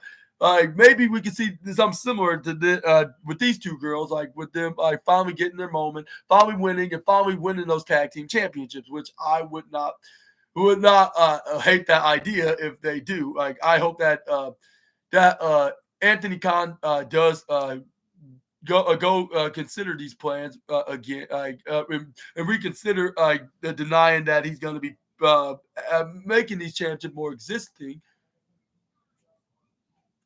But let me know down in the comment section right down below about that. And I thank you for watching this video to the very end. And I would say I'll give, because of the ending, maybe about, I'll say a 4 even star. I'll give it 4 even stars. But yeah, like this was probably not as good as not exactly compared to yesterday's AEW Dynamite Night 1's edition of Spring Breakthrough. But still, it was something that was very entertaining to watch. It had me very entertained on my seats from start to finish. We got a new champion out of the blue, and we also got a pretty massive banger from my boy Adam Cole, baby. And I'll say even these 4 women also entertained me as well. Despite the finish that I'm very disappointed at, but at the same time, it is what it is. And you cannot get them all. It's like the old saying goes, like I always say here on the podcast, beggars cannot be choosers. So I'll say this is I'm gonna let Kristen and Julia to have their moment for tonight. Maybe it'll be a lot more different the next time. But yeah, that was it for tonight, and I hope y'all enjoyed the video. If so, please make sure to hit the big thumbs up button. Also hit the subscribe, hit the post notification bell as well for more of SNA's videos, of course. Also subscribe on this other channel at SNA Entertainment. Link is in the description box below, which I made history by making back-to-back videos 2 straight weeks in a row, for both movie and animation news. And I hope y'all will be very satisfied enough to watch those videos. Which is already here on YouTube, but it's on my other channel at SNA Entertainment, which the username is SNA Entertainment 2019. But yeah, link is in the description box below onto this video. And also,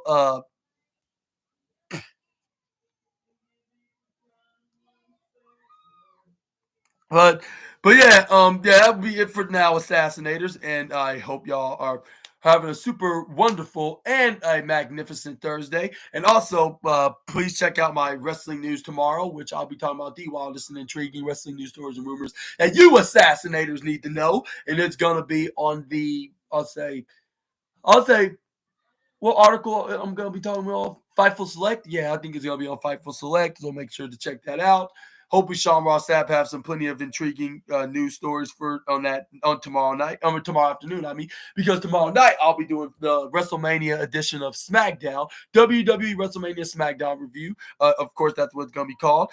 And just like Monday Night Raw, and we will be talking about the Street Profits taking on the Motor City Machine Guns, who they'll be defending their WWE Tag Team Championships against them, which I'll say I'm not sure this is not on the WrestleMania main card, but it is what it is, I guess you could say. But along with a 6-woman tag match between Chelsea Green and her Secret Harvest of Alba Fire and Piper Niven against the team of Zelina Vega, Katana Chance, and Kaden Carter. And also, we will be seeing the appearance of John Cena just just 48 hours before his big match against the American Nightmare Cody Rhodes. What do you have to say before he concludes into his main event night 2 match? Let me know all about that in the comment section right down below, and I'll see you guys there on the next video with some more SNA content. Until you meet again, Super Ninja Austin out of here.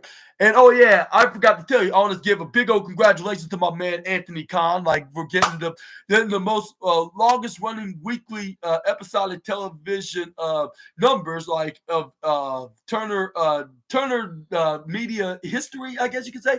Turner media history, yeah. Which I believe that's what one of the T's stands for in TNT, and the T in TBS as well. But anyways, yeah. Like, I thought I might give that out a massive congratulations. I wish many more years for Anthony Khan for the best. For the best of AEW as well, and I will talk more about that next week. But this week I'll be talking more about the WWE stuff onto the podcast on the road to WrestleMania 41, and I will see you guys tomorrow. Peace.